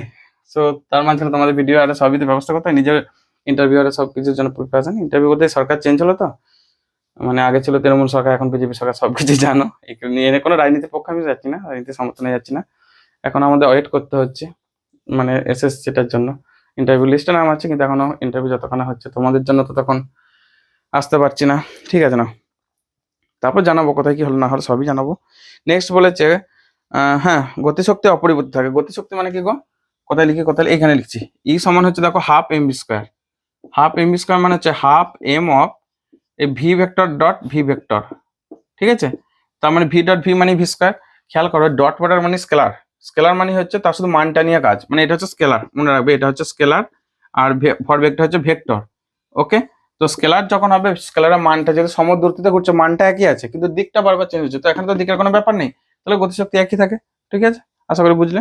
তাহলে প্রথমেরটা সঠিক, কারণ ভরবেগ পি সমান এমভি কিন্তু ওই আমি যেটা লিখছিলাম সেটা এরপর দিয়েছে আর কি, ভরবেগ পি সমান এমভি কিন্তু গতিশক্তি হাফ এমভি স্কোয়ার, সুষম বৃত্তীয় গতিতে ভি পরিবর্তিত হয়, ভি ভেক্টর পরিবর্তিত হয় কিন্তু ভি স্কোয়ারটা অপরিবর্তিত থাকে। ভি স্কোয়ারের কারণ আমরা বললাম দেখো, ভি স্কোয়ার মানে V dot V, scalar dot dot গুণফল মানে স্কেলার গুণফল, মানে এখানে ডিরেক্ট দিকের কোনো ব্যাপার আসছে না, তাই মানটাই সবকিছু, ঠিক আছে। মানে কোশ্চেনটা ভালো করে পড়লে কোশ্চেনের মধ্যে অ্যান্সার লুকিয়েছিল, আমি হচ্ছে অতটা দেখিনি, এখানে দেখলাম। তাহলে কোনটা হবে? অপশন এ আর উভয় সঠিক, আর হলো এর সঠিক ব্যাখ্যা একদম। 13 হচ্ছে অপশন এ। ওকে, ঠিক আছে না। Next section C. ও বাবা, সেকশন বি এ মাত্র দুটি কোশ্চেন, বিরাট ব্যাপার। সেকশন ভাগ করার কি দরকার ছিল? সেকশন সি খুব ইম্পর্টেন্ট বা গ্রাফিক্যাল কোশ্চেন, এখানে কিন্তু স্ট্যান্ডার্ড কোশ্চেন থাকে, ঠিক আছে, বুঝবে তারপর করবে। আর যে কোনো ফিজিক্সের যে কোনো প্রবলেমের জন্য যদি কোথাও এখানে কোশ্চেন বুঝতে অসুবিধা, এবার যে কোনো টাইপের, আমাদের যে একটা মেল আইডি দেখবে দেওয়া আছে SPD সমাধান 2025@gmail.com, দেখবে আমাদের ওই পিডিএফ গুলোতে খুব সুন্দর করে লেখা আছে SPD সমাধান 2025@gmail, আচ্ছা এক লাইনে হলো না, gmail.com বুঝে নেবে। এটা আমি ইয়েতে দিইনি, মানে ভিডিওতে বারবার উল্লেখ করা আছে, বাট আমি ভিডিওর বাইরে আমাদের যে অ্যাবাউট সেকশনটা থাকে প্লে লিস্টের ওই চ্যানেলে, সেখানে আমি দিইনি। এই কারণে আমি এখানে একটা বিরাট প্রবলেমে পড়েছিলাম। ইভেন আমার দুটো চ্যানেল আছে, SPD শর্ট ট্রিক্স আর SPD সমাধান, সেখানেও সেম প্রবলেম পড়েছিলাম। সেটা স্পন্সরশিপের প্রবলেম, মানে দেখা যাচ্ছে যে 200টা স্পন্সরশিপের মেলের মধ্যে একটা কি দুটো অরিজিনাল মেল, বাকি সব হচ্ছে ফেক স্প্যাম। তো সেখানে চ্যানেলটা খতরনাক অবস্থায় চলে যেতে পারে, অর্থাৎ যদি উল্টোপাল্টা লিঙ্কে ক্লিক করে ফেলি, সেখানে কিন্তু আমার চ্যানেলটাই হ্যাক হয়ে যেতে পারে। সেই ভয়েতে আমি আর ওখানে বিজনেস আইডিয়াতে, মানে আমার স্পন্সরশিপ লাগবে না, কোনো দরকার নেই, আমার স্টুডেন্টরাই সব, ঠিক আছে। স্টুডেন্টদের জন্য এত পরিশ্রম এত কিছু, সো তারা ঠিকঠাকভাবে আমার চ্যানেল থেকে যদি এতটুকু উপকৃত হয়, তাহলে আমার পরিশ্রম সার্থক। যদি বিন্দুমাত্র উপকৃত হয়, তারা যে টাইমটা দিয়ে আমার ভিডিও দেখছে, সেই টাইমটা যখন তারা সেখানে ইনভেস্ট করছে, যেন সেটুকু তার কাজে লাগে। এমনটা না যে এলাম চ্যানেল ধর বেকার, চ্যানেল ভালো লাগেনি, ভিডিও ভালো লাগছে না, চলে গেলাম, সেটা যাতে না হয় আমি সেই চেষ্টা সবসময় করি। এবং তার জন্য তোমাদের সুপরামর্শ আমার কাছে সবসময়, মানে সবসময় গ্রহণযোগ্য। তোমরা যখন যা পরামর্শ পাঠাও, আমি সেগুলো কমেন্টগুলো প্রত্যেকটা খুব ভালো করে পড়ি, যে হ্যাঁ আমার কি কি ফল্ট আছে, কোথায় আরো ইমপ্রুভ করা যায়, স্টুডেন্টদের কোথায় বুঝতে অসুবিধা হচ্ছে, আমি যদি এই স্টুডেন্ট হিসাবে থাকতাম, বা আমি যদি একজন টিচারের জায়গায় স্টুডেন্ট হতো, আমার কি কি প্রবলেম হতো, এগুলো সবই বোঝার চেষ্টা করি, সেইভাবে নিজেকে ইমপ্রুভ করার চেষ্টা করি, ঠিক আছে, যাতে করে আগামী দিনে তোমাদের পাশে আরো ভালো করে থাকতে পারি। তোমরা আমাদের সাপোর্টে দেখো, আর তোমার বন্ধু বান্ধবদেরকে অবশ্যই শেয়ার করে দিও, কারণ হেল্প কখনো একজনের জন্য হয় না, সবার জন্য, সবাইকে সাহায্য করাটা আসল সাহায্য। ওকে, তো সেই কারণে আমি এটা সবসময় তোমাদের ভিডিওর মাঝখানে বলি, চ্যানেলের মাঝখানে, এই যে ভিডিওটা চলছে ভিডিওর মাঝখানে বললাম, বাট আমরা এতে দিইনি আর কি, ওটা তুলে নিয়েছিলাম আমি। ওকে, আর পিডিএফ পেতে পারবে। তোমাদের যে কোনো যা প্রবলেম হবে, যে কোনো ধরো কোনো সমস্যা, কোনো মানে প্রবলেম, যে কোনো কিছু, কোনো থিওরি বুঝতে অসুবিধা, তোমরা সেটা স্ক্রিনশট করে বা কোনো একটা ছবি তুলে বা যে কোনোভাবে লিখে মেলে তো তোমরা পাঠাবে। আমি কন্ট্যাক্ট নাম্বার তোমাদেরকে দিচ্ছি না, এই কারণে আমার যেটা অ্যাকচুয়াল কন্ট্যাক্ট নাম্বার সেটা আমি কাউকে দিচ্ছি না, কারণ তোমরা যদি ধরো বারবার আমাকে কল করতে থাকো, আমি কিন্তু সামলাতে পারবো না, তাহলে আমাকে ভিডিও রেকর্ড করতে হবে না, আমার নিজে অফলাইন ব্যাচগুলো পড়ানো বা আদার্স কাজগুলো, সেগুলো কিন্তু করে উঠতে পারবো না, ঠিক আছে।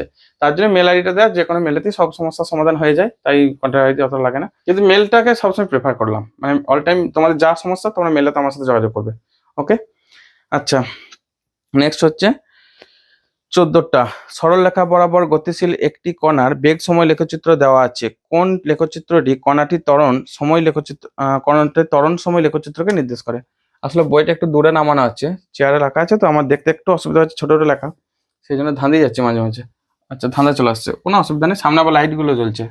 ওকে, আচ্ছা, আমি একটু গ্রাফটা আগে এঁকে নিই, দাঁড়াও। গ্রাফটা এরকম দেওয়া আছে, এইদিকে টাইম, এইদিকে হচ্ছে বেগ সময়, আর আচ্ছা চেক করি, হ্যাঁ, এইখান থেকে 2 সেকেন্ডে গ্রাফটা গিয়ে আবার এইভাবে উঠছে। তো এই যে জায়গাটা, এটা হচ্ছে 2 সেকেন্ড, সেটাই তো করেছে নাকি? না, মাঝেরটা হচ্ছে 2 সেকেন্ড, মানে এইখান পর্যন্ত, আচ্ছা সরি সরি, এইখান পর্যন্ত এই যে জায়গাটা, এটা হচ্ছে 2 সেকেন্ড, ঠিক আছে, এটা 1 সেকেন্ড। ওকে, আর এটা আবার পরের সেকেন্ডগুলো যাচ্ছে, পরের 3 সেকেন্ড দিয়ে এইভাবে উঠছে, গ্রাফটা আরো যাচ্ছে, কিন্তু এইদিকে যাচ্ছে, আমার আঁকার জায়গা নেই গো। ফের একবার চেক করি, দাঁড়াও তো, আঁকবো না বলে ভুল হবে, অ্যাজ এ ফিজিক্স টিচার সবই আঁকতে হবে, তাই না? হ্যাঁ ঠিক আছে, এটা 1 সেকেন্ড, এটা 2 সেকেন্ড, এটা 3 সেকেন্ড, এটা 4 সেকেন্ড, এই যে জায়গাটা গেছে 4 সেকেন্ড। ওকে ওকে, এটা 1 2 3 4, মোটামুটি এই দিকটা বোঝানো, টি, এই দিকটা হচ্ছে ভি। তো দেখো, এই এখান থেকে 2 সেকেন্ড পর্যন্ত গ্রাফটা, মানে এইটা হচ্ছে 2 সেকেন্ডের গ্রাফ, এখান থেকে এতটা হচ্ছে 2 সেকেন্ড, তার পরিপ্রেক্ষিতে গ্রাফটা এখান থেকে এইখানে নেমেছে, দেখো স্মুথলি নামছে, নামছে মানে কি, বেগটা কমছে, বেগটা ঋণাত্মক দিকে আছে, তার মানে সে মন্দন নিয়ে চলছে। অর্থাৎ এটা যদি আমরা ত্বরণ সময় লেখচিত্রটা নিই, ঠিক আছে, এ টি গ্রাফ, তাহলে 2 সেকেন্ড পর্যন্ত, এটা হচ্ছে ধরো 2 সেকেন্ড। ওকে, তো সেক্ষেত্রে তার মন্দন মানে এখানে কনস্ট্যান্টলি মন্দন মানে হচ্ছে, কনস্ট্যান্টলি মানে হচ্ছে সুষম মন্দন, তাহলে এ সমান হচ্ছে ডিবি ডিটি। ওকে, তো ভিটা যেহেতু স্থিরভাবে নামছে, তাহলে এটাও কনস্ট্যান্ট হয়ে যাবে তখন। ওকে, স্থিরভাবে নামা মানে একই নির্দিষ্ট হারে কমে কমে আসছে, তাই সরলরৈখিক। তাহলে এখানে এটা কিন্তু মন্দনটা সরলরৈখিক এবং কনস্ট্যান্ট, কনস্ট্যান্ট মানে হচ্ছে এই টাইম অক্ষের সাথে প্যারালাল। আবার এইখান থেকে দেখো হুস করে বাড়তে শুরু করেছে, মানে কি, এখান থেকে ত্বরণ নিচ্ছে, ত্বরণ নিচ্ছে মানে তখন গ্রাফটা এই জায়গাটা থেকে তখন আবার সুষম ত্বরণ মানে হচ্ছে এই যে জায়গাটা দেখছো, এটা প্রথমে মন্দন, তারপর ত্বরণ। ঠিক আছে, 2 সেকেন্ড পর। আশা করি বুঝতে পারলে। কারণ সরলরৈখিক যদি হয় তবে কনস্ট্যান্ট, আর যদি এটা রৈখিক না হয়, কি বলে, নন লিনিয়ার বা এরকম টাইপের কিছু একটা হয়ে যেত, এই টাইপের এরকম অরৈখিক হয়ে যেত, তখন কিন্তু আর এটা কনস্ট্যান্ট থাকতো না। ঠিক আছে, তাহলে এটা অ্যান্সার কোনটা হবে? 14 অ্যান্সার হচ্ছে অপশন এটা। এটা হচ্ছে কারেক্ট। গ্রাফগুলো খুব ভালো করে বুঝবে, ভেরি ভেরি ইম্পর্টেন্ট। ঠিক আছে, নেক্সট 15টা। উপরের দিকে গতিশীল একটি লিফটের বেগ সময় লেখচিত্র দেখানো হয়েছে। লিফটটি সর্বোচ্চ যে উচ্চতায় উঠবে তার মান কত? দেখো এরকম একটা গ্রাফ দিয়েছে। ঠিক আছে, এইদিকে টাইমটা প্লট করছে, ওইদিকে হচ্ছে গ্রাফটা। তো বেগ সময় লেখচিত্র এস সমান ভিটি ফর্মুলা তোমাদের জানা আছে তো? এস সমান ভিটি, তার মানে হচ্ছে ক্ষেত্রফল, অর্থাৎ যে কোনো গ্রাফ যাই দিক না কেন, ভিটির লেখচিত্রের যে ক্ষেত্রফল সেটা হচ্ছে তার টোটাল দূরত্বকে ডিনোট করে। তাহলে মোট দূরত্ব বা সর্বোচ্চ দূরত্ব, ঠিক আছে, মানে হচ্ছে এস সমান ট্রাপিজিয়াম নাম দিচ্ছি ও এ বি সি, এই ট্রাপিজিয়ামের ক্ষেত্রফল, trapezium O A B C এর ক্ষেত্রফল। তার মানে দেখো ও এ বি সি ক্ষেত্রফল মানে হচ্ছে হাফ ইন্টু সমান্তরাল বাহুদ্বয়ের দৈর্ঘ্য, তাহলে A B plus O C, A B plus O C into ওদের মধ্যে লম্ব ডিস্টেন্স মানে এটা, তো এটার নাম দিচ্ছে এডি, ইন্টু এডি। ঠিক আছে, তাহলে হাফ অফ, এখান থেকে এটা মানে দেখো তো, এ থেকে বি মানে 2 থেকে 8, তাহলে কত হচ্ছে গো? 8 মাইনাস 2 ইন্টু, আচ্ছা এটা প্লাস ও সি, ও থেকে সি মানে হচ্ছে 10, এই যে 10 আছে, তাহলে 10 ইন্টু এদের ডিস্টেন্স মানে হচ্ছে এখান থেকে 2 মিটার পার সেকেন্ড, তাহলে 2 2 2 কেটে যাচ্ছে, তাহলে 8 মাইনাস 2 মানে কত? 6 প্লাস 10 মানে হচ্ছে 16 মিটার। ঠিক আছে, অ্যান্সার কোনটা? 16 মিটার, মানে হচ্ছে অপশন এ হচ্ছে correct answer, option A. Okay, next পরের কোশ্চেন এসো। খুব ইজি কোশ্চেন, এগুলো এমন কিছু কঠিন নাই। পরেরটা ইন্টারেস্টিং একটা কোশ্চেন আছে। নিচের কোন লেখচিত্রটি একটি অবাধে পতনশীল মানে ফ্রিলি ফলিং বডি, অর্থাৎ উপর থেকে ছেড়ে দিলে বাতাসের মধ্যে যদি পড়ে, অ্যাকচুয়ালি বাতাসটাকে নেগলিজেবল ধরা হয় বাধাটা, বস্তু যদি খুব ভারী হয় তাহলে বাতাসে বাধাটাও কিছু যায় আসে না। তো বস্তুর গতিবেগের প্রকাশ করতে পারে না, অর্থাৎ যেখানে ভি টি এগুলো হচ্ছে তার গতিবেগ, সময় ইত্যাদি। পারে না মানেটা হচ্ছে, দেখো ইন্টারেস্টিং কথা, ভি টি লেখচিত্র প্রথমটা, আমি একটু গ্রাফগুলো প্রত্যেকটা টানছি আর প্রত্যেকটা আলোচনায় আসছি, তবে তোমরা গ্রাফটা আরো ভালো করে বুঝে যাবে। দেখো এখানে যে যে অপশনগুলো দিয়েছে একবার এঁকে নিয়ে দাঁড়ো। তো দেখো যখন অবাধে পতনশীল বস্তু, তখন এটা কি হয় গো? এ সমান জি। ঠিক আছে, জি মানে হচ্ছে অভিকর্ষ ত্বরণ, এর একটা মান থাকবে 9.8 মিটার পার সেকেন্ড স্কয়ার, অর্থাৎ সে প্রত্যেক সেকেন্ডে 9 মিটার, অর্থাৎ এখানে প্রত্যেক সেকেন্ডে 1 সেকেন্ডে বেগটা 9.8 মিটার পার সেকেন্ড এই হারে বাড়ি যাবে। মানে এই মুহূর্তে যদি তার বেগ থাকে ধরো 10, পরের সেকেন্ডে হয়ে যাবে 19 প্লাস 19.8, তারপরে এবার আরো 9.8 এইভাবে যোগ হবে। তো সেক্ষেত্রে অবশ্যই বেগটা কনস্ট্যান্ট হতে পারে। আবার দেখো এই যে এটা দেখাচ্ছে, এটা কিন্তু নিচের দিকে বেগের ঋণাত্মক দিকে দেখাচ্ছে, তার মানে সেটা বেগটা কন্টিনিউ কমছে। তো যখন বস্তুটা উপর দিকে ছড়ে দিচ্ছি তখন তো কিন্তু তার মন্দন সৃষ্টি হয়, তো বেগটা কন্টিনিউ কমতে কমতে একটা টাইম পাস স্থির হয়ে যায়, কারণ উপর দিকে ছড়ছে মানে কি উপর দিকে তার গতি, নিচের দিকে পৃথিবী আনছে। তো সেক্ষেত্রে এই গ্রাফটা হওয়া সম্ভব। ওকে, আবার দেখো ভি এর মানটা যে আমি ধরো বললাম 10, সাপোজ বলছি ভি এর মানটা 10 হারে এটা হচ্ছে 10 বেড়ে যাচ্ছে, আমাদের হিসাবের সুবিধাতে 10 ধরলাম, 9.8 একটু জটিল হয়ে যায় বলে। তো প্রথমবারে ধরো আমি সাপোজ বলছি এই গ্রাফটা বোঝার জন্য, এইটাকে বোঝার জন্য, প্রথমে 10, পরে বারে 20, তারপরে বারে 30, তারপরে বারে 40, এইভাবে স্মুথলি বেড়ে যাচ্ছে। তাহলে এই গ্রাফটা ভি যখন, মানে এটা ভি এর মান, তাহলে ভি স্কয়ারের মান কত হবে? 100, এটা হবে 400, এটা হচ্ছে 900, ঠিক আছে, এটা হচ্ছে 1600। তো এটা কিন্তু খুব দ্রুত বেড়ে যাচ্ছে, অর্থাৎ তার যে দ্রুত বেড়ে যাওয়া মানে হচ্ছে সেটা কিন্তু খুব বেশি হারে। তো সেক্ষেত্রে ভি স্কয়ারের মানটা এই আকারে আসার কথা। তো এখানে ভি স্কয়ারের মানটা আবার এরকম দিয়েছে, তার মানে এটা দাঁড়াচ্ছে যে এখানে ভি এর মানটা যদি স্মুথলি নাও হয়, ঠিক আছে, অবাধে পতনশীল বস্তুর ক্ষেত্রে ভি স্কয়ার মানটা এরকম একটা আসতে পারে, কিন্তু এটা আসতে পারে না। কেন পারে না? কারণ ভি এর মানটা কনস্ট্যান্ট, তো ভি এর মানটা রৈখিক তো না, এটা অরৈখিক। ঠিক আছে, এই গ্রাফটা কিন্তু আসতে পারে, এটাও আসতে পারে। ঠিক আছে, ভি স্কয়ার মানটা যে যে একটু আগেই তো দেখালাম, সেই মানগুলো একটা আকারেও আনা যায়, এটা অ্যাকচুয়ালি উল্টো দিকে গ্রাফটা এইভাবে গ্রাফটা হয়, সেটাও আসতে পারে। এটা যদি খুব পয়েন্ট আকারে বাড়ে, পয়েন্টের ক্ষেত্রে আস্তে আস্তে গিয়ে স্যাচুরেট হয়ে যায়, ঠিক আছে, তখন এই গ্রাফটাও আসতে পারে। ঠিক আছে, তাহলে মনে হবে এখানে অপশন কোনটা সঠিক হবে? অপশন বিটা হবে না, কারণ একটাই যে স্মুথলি বাড়ছে, কিন্তু এখানে স্মুথলি না, এটা খুব দ্রুত হঠাৎ করে বেড়ে যাচ্ছে, মানে কম্পাউন্ডিং গ্রাফের মতো, এটা যেমন স্মুথলি কমছে সরলরৈখিক। ঠিক আছে, তাহলে অপশন বি হচ্ছে correct answer. Next section D. বাবারে কতগুলো সেকশন ঝাপঝাপ দিয়েছে, কোশ্চেনের বেলায় অল্প, কিন্তু অল্প স্যার কি বলছেন? কোশ্চেনের বেলায় না আপনার মাথা ব্যথা সব ঠিক আছে তো?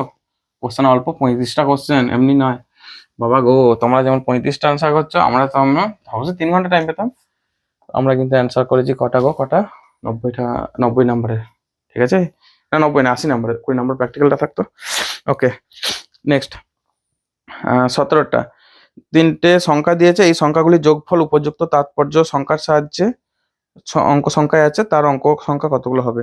আচ্ছা আগে সংখ্যাগুলো লিখে নাও যেগুলো যোগ করতে হবে। 364.2 আমি একটু দেখে দেখে লিখে দিই।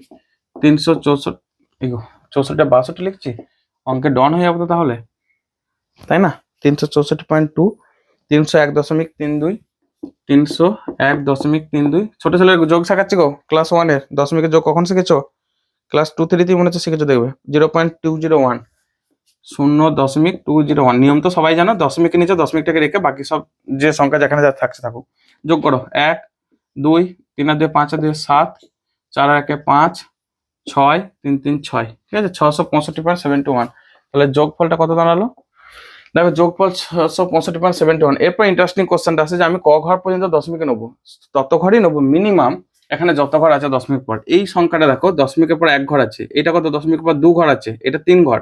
তো এগুলো বাড়ছে, বাড়াগুলো নেবো না, অর্থাৎ ন্যূনতম দশমিক পরবর্তী সংখ্যা যতগুলো, দশমিক পরবর্তী সংখ্যা যতগুলো, ঠিক আছে, সেটাই নেবো, সেটাই সঠিক হবে, সঠিক নেবো।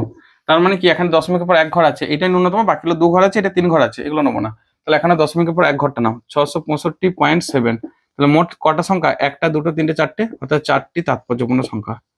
সবগুলো এখানে তাৎপর্য, কারণ শূন্য নাই, ঠিক আছে, দশমিকের পর শূন্য থাকলে, ধরো এখানে 7-এর পর শূন্য দিলাম, সেই শূন্যটা কোনো কাজে লাগবে না, বা এই সংখ্যার বাঁ দিকে শূন্য থাকলে কোনো কাজে লাগবে না।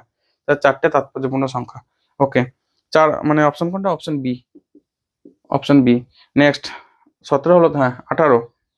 যদি তলটা 8 মিটার পার সেকেন্ড স্কয়ার ত্বরণে চলমান হয় তবে তল সাপেক্ষে ব্লকটির ত্বরণ কত হবে? তো তলটা এঁকে ফেলে, আমি একটু মুছে দিচ্ছি না, একটা বোর্ডে একটা কোশ্চেনই বেটার, মানে 2-3টা করে দিলে হয়তো যখন সুবিধা হচ্ছে করে দেওয়া যাচ্ছে, যেমন বিবৃতি আশাসনিক কোশ্চেনগুলো দেখা মাত্র দাগ দিয়ে দেওয়া যাচ্ছে, তাই না, তখন করে দেওয়া যাবে, কিন্তু আদারওয়াইজ করা যাবে না, তাহলে মাইন্ডটাও ডিস্ট্রাক্ট হয়। ওকে, তলটা এঁকে ফেলো। একটা অমসৃণ তল আছে, তার উপরে একটা ব্লক রাখা আছে, ধর একটা টেবিলটার উপরে একটা ব্লক রাখা আছে, আর টেবিলটা বলেছে যে মিউ সমান 0.6, 8 metre per second square, 1 KG, এটা হচ্ছে 1 কেজি ভর, ঠিক আছে। আর মিউ সমান 0.6, মানে এই যে ঘর্ষণ গুণাঙ্ক, এই যে তল দুটোর মাঝখানে ঘর্ষণ গুণাঙ্ক, মিউ এর মান দিয়েছে, আর এইদিকে 8 মিটার পার সেকেন্ড স্কয়ার আকারে ত্বরণে ছুটছে, ঠিক আছে। যখন ও ওই দিকে ত্বরণ নিয়ে ছুটবে, মানে এফ বল কাজ করবে, তো এইখানটা ঘর্ষণ বল উল্টো দিকে কাজ করে, মনে হবে গতির সবসময় বিপরীতে ঘর্ষণ বল কাজ করে। তাহলে নেট বল কত হবে? নেট বল মানে হচ্ছে এফ মাইনাস এফ। কেন এফটা বেশি? এফটাই তো টেনে ওইদিকে নিয়ে যাচ্ছে, তাই ও বেশি, এ কম, ঠিক আছে, কিন্তু কিছুটা কমিয়ে দেবে। আচ্ছা জানতেটা কি চাইছে? ত্বরণটা জানতে চাইছে। তাহলে এটা হচ্ছে এফ, কি নাম দিব? এফ প্রাইম দেবো, এটাকে এফ প্রাইম নাম দিচ্ছি। তাহলে এফ সমান হচ্ছে এফ প্রাইম মাইনাস এফ, তাহলে এম ইন্টু এ প্রাইম মানে হচ্ছে এফ প্রাইম মাইনাস এফ। তাহলে এ প্রাইম ত্বরণটা হচ্ছে F prime minus F by ভরটা দিয়ে ভাগ হয়ে যাবে। এফ প্রাইম মানে হচ্ছে দেখো এখানে 1 কেজি ইন্টু 8, তাহলে 1 ইন্টু 8 হবে, মাইনাস এফটা হচ্ছে 0.6, 0.6। আচ্ছা এখানে আমি একটা লিখছি না, এইখানে চলে আসছি। এফ মানে হচ্ছে এফ সমান হচ্ছে মিউ এন, এন মানে হচ্ছে এখানে নর্মাল ফোর্স, এইদিকে এন কাজ করছে, এমজি নিচের দিকে কাজ করে, ঠিক আছে, এন এমজি কে ব্যালেন্স করে, তাহলে মিউ এমজি। তো এখান থেকে এই সূত্রটা লিখছি, এ প্রাইম সমান হচ্ছে F prime minus F by M. F prime মানে হচ্ছে বাহ্যিক বল, এফটা হচ্ছে ঘর্ষণ বল, এমটা হচ্ছে তার ভর, ঠিক আছে। তাহলে এফ প্রাইম মান কত দিচ্ছে গো? হৌজ এম এ প্রাইম, তো এটা মান দেখো 8 মিটার পার সেকেন্ড স্কয়ার, তাহলে 1 ইন্টু 8 মাইনাস এফ মানে মিউ মানে 0.6, এম মানে 1, জিটাকে 10 ধরো না, আমাদের হিসাবের সুবিধাতে বেশিরভাগ টাইম 10ই ধরবে, উত্তরগুলো পূর্ণ সংখ্যায় দেওয়া আছে যেহেতু, বাই ভরটা হচ্ছে 1, তাহলে 8 মাইনাস 6 10 6 বাই 1 সমান 2। আচ্ছা metre per second square, 2 answer, 18 B হচ্ছে কারেক্ট অ্যান্সার, ঠিক আছে। নেক্সট 19টা বলেছে ভূমিতে দাঁড়ানো একজন ক্রিকেটার তার সর্বাধিক ক্ষমতা প্রয়োগ করে একটি ক্রিকেট বলকে তার গতিপথে 100 মিটার অনুভূমিক দূরত্বে পাঠাতে পারেন। প্রক্ষেপ বেগের মান অপরিবর্তিত রেখে ক্রিকেটারটি সর্বাধিক কত উচ্চতায় বলটিকে ছুটতে পারবে?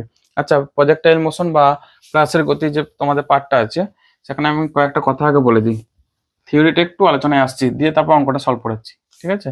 এটা কত দাগ ছিল? 19-এর দাগ, অনেকটা অর্ধাবধি হয়ে গেছে প্রায়। তো এইটা হচ্ছে প্লাসের গতি, সাধারণত কোনো বস্তুকে দূরে পাঠানোর ক্ষেত্রে প্লাসের গতি আমরা প্রয়োগ করি, নাহলে সোজা চলে কিন্তু সেখানেই সোজা ফিরে আসবে, সেখানে কিন্তু আর দূরে কোথাও পৌঁছালো না, বলটা সোজা চলে মানে সরলরৈখিক পথে নিচে নেমে আসে। কিন্তু আমরা কি করি, একটু অ্যাঙ্গেল করে যদি ছুড়ি, এই যে অ্যাঙ্গেলটা, তখন সে এরকম একটা অধিবৃত্তাকার পথ ফলো করে, মোটামুটি এই অধিবৃত্তাকার পথ ফলো করে পৌঁছায়। ঠিক আছে, তো এই যে এখান থেকে একটা বেগে ছুটছি, সে ইউ প্রাথমিক, এটা বলা হয় প্রক্ষেপ বেগ। একটা যে অ্যাঙ্গেল করছে আলফা, সেটাকে বলা হয় প্রক্ষেপ কোণ। ওকে, আর এইদিকে হচ্ছে আমাদের, এটা হচ্ছে এক্স ওয়াই তল, এটা ওয়াই, এই সরি ওয়াই কেন হয়, এটা তো এক্স তল, এটা এক্স, এটা হচ্ছে ওয়াই।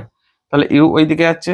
আচ্ছা, তার এই দিকে একটা উপাংশ, এই ইউটাকে যদি আমরা দুটো কম্পোনেন্টে ভাঙি এই বরাবর, তো এইখান পর্যন্ত একটা আমি সামুদ্রিক বা আয়তক্ষেত্র কিছু একটা ড্র করে নিলাম। লম্ব যেহেতু আমাদের কি হবে, এটা আয়তক্ষেত্র। তো এইখান পর্যন্ত হবে ইউ সাইন আলফা, যেটা উপর দিকে তোলার জন্য দায়ী।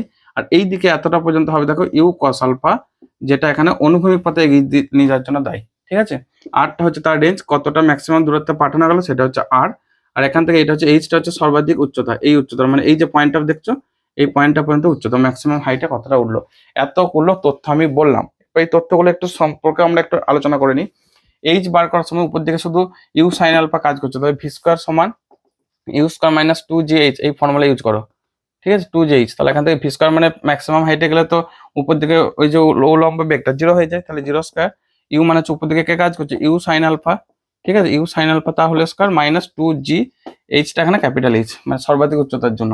তাহলে এখান থেকে U square sine square alpha সমান 2gh, বা এখান থেকে এইচ সমান you square sine square alpha by 2g, এটা কিন্তু আমাদের লাগবে।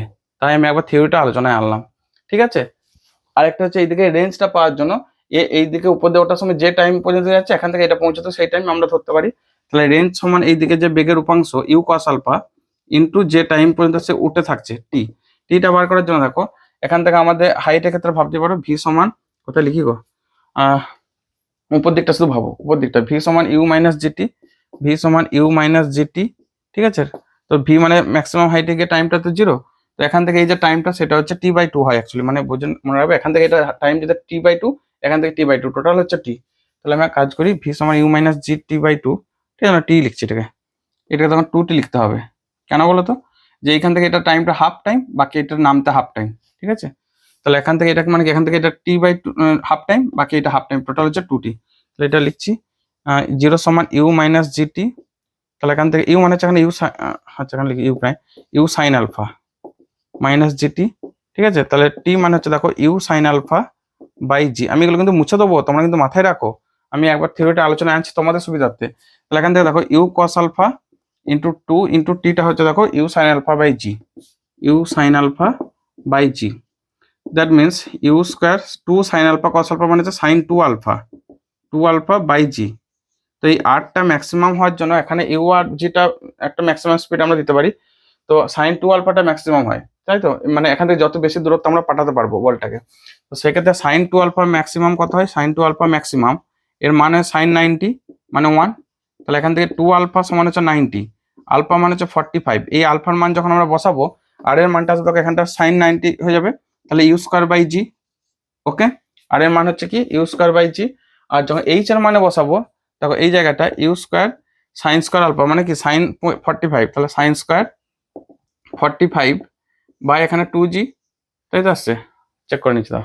তো তাহলে এখান থেকে আসছে দেখো সাইন 45 এর মান কত হয় গো, 0 1 2 1/√2, তাহলে 1/√2 তাহলে স্কোয়ার কত হয়, ইউ হাফ মানে হচ্ছে 4g। ঠিক আছে, তো ইউ স্কোয়ার বাই 4g, আর এই মানটা কত আসছে ইউ স্কোয়ার বাই জি। ওকে, আচ্ছা আমি যখন, এরপর একটা ইন্টারেস্টিং কথা, এখানে ইউ স্কোয়ার বাই 4g আসছে ঠিকই, তাহলে এখানে এর 4 গুণ একটা ব্যাপার আছে, কিন্তু এখানে 4 গুণ ভাবা যাবে না। কিরকম ব্যাপারটা বুঝো, যে যখন আমি শুধু উপর দিকে ছড়বো তখন তো এইদিকে কম্পোনেন্ট আমি কাজ করছি না, শুধু উপর দিকে যখন, তখন কিন্তু এই আলফার মানটা কিন্তু 90 হয়ে যায়। ঠিক আছে, ইউ স্কোয়ার বাই 2g তখন হবে, এটা আমি বোঝাতে চাইছি, সেই কারণে আমি থিওরিটা একবার আলোচনা আসলাম। কিন্তু যদি বলে যে প্রজেক্টের মোশনটারই কথা, তখন কিন্তু ইউ স্কোয়ার বাই 4g আসবে। তো সেক্ষেত্রে 4g কেও করো না, এই ভুলটা হয়ে থাকে। ঠিক আছে, তাহলে আমরা এরপর একটু সব মুছে দিই, দিয়ে শুধু মেন তথ্যগুলো লেখা আছে। এক হচ্ছে এই যে সূত্রটা, আর 2 হচ্ছে কোথায় গেল এই সূত্রটা। ওকে, লিখছি দেখো, যে আর এর মানটা 19, এটা এইচ এর মানটা আমরা পেয়েছিলাম U square sine square alpha by 2g, আর এর মানটা পেয়েছি U square sine 2 alpha by জি।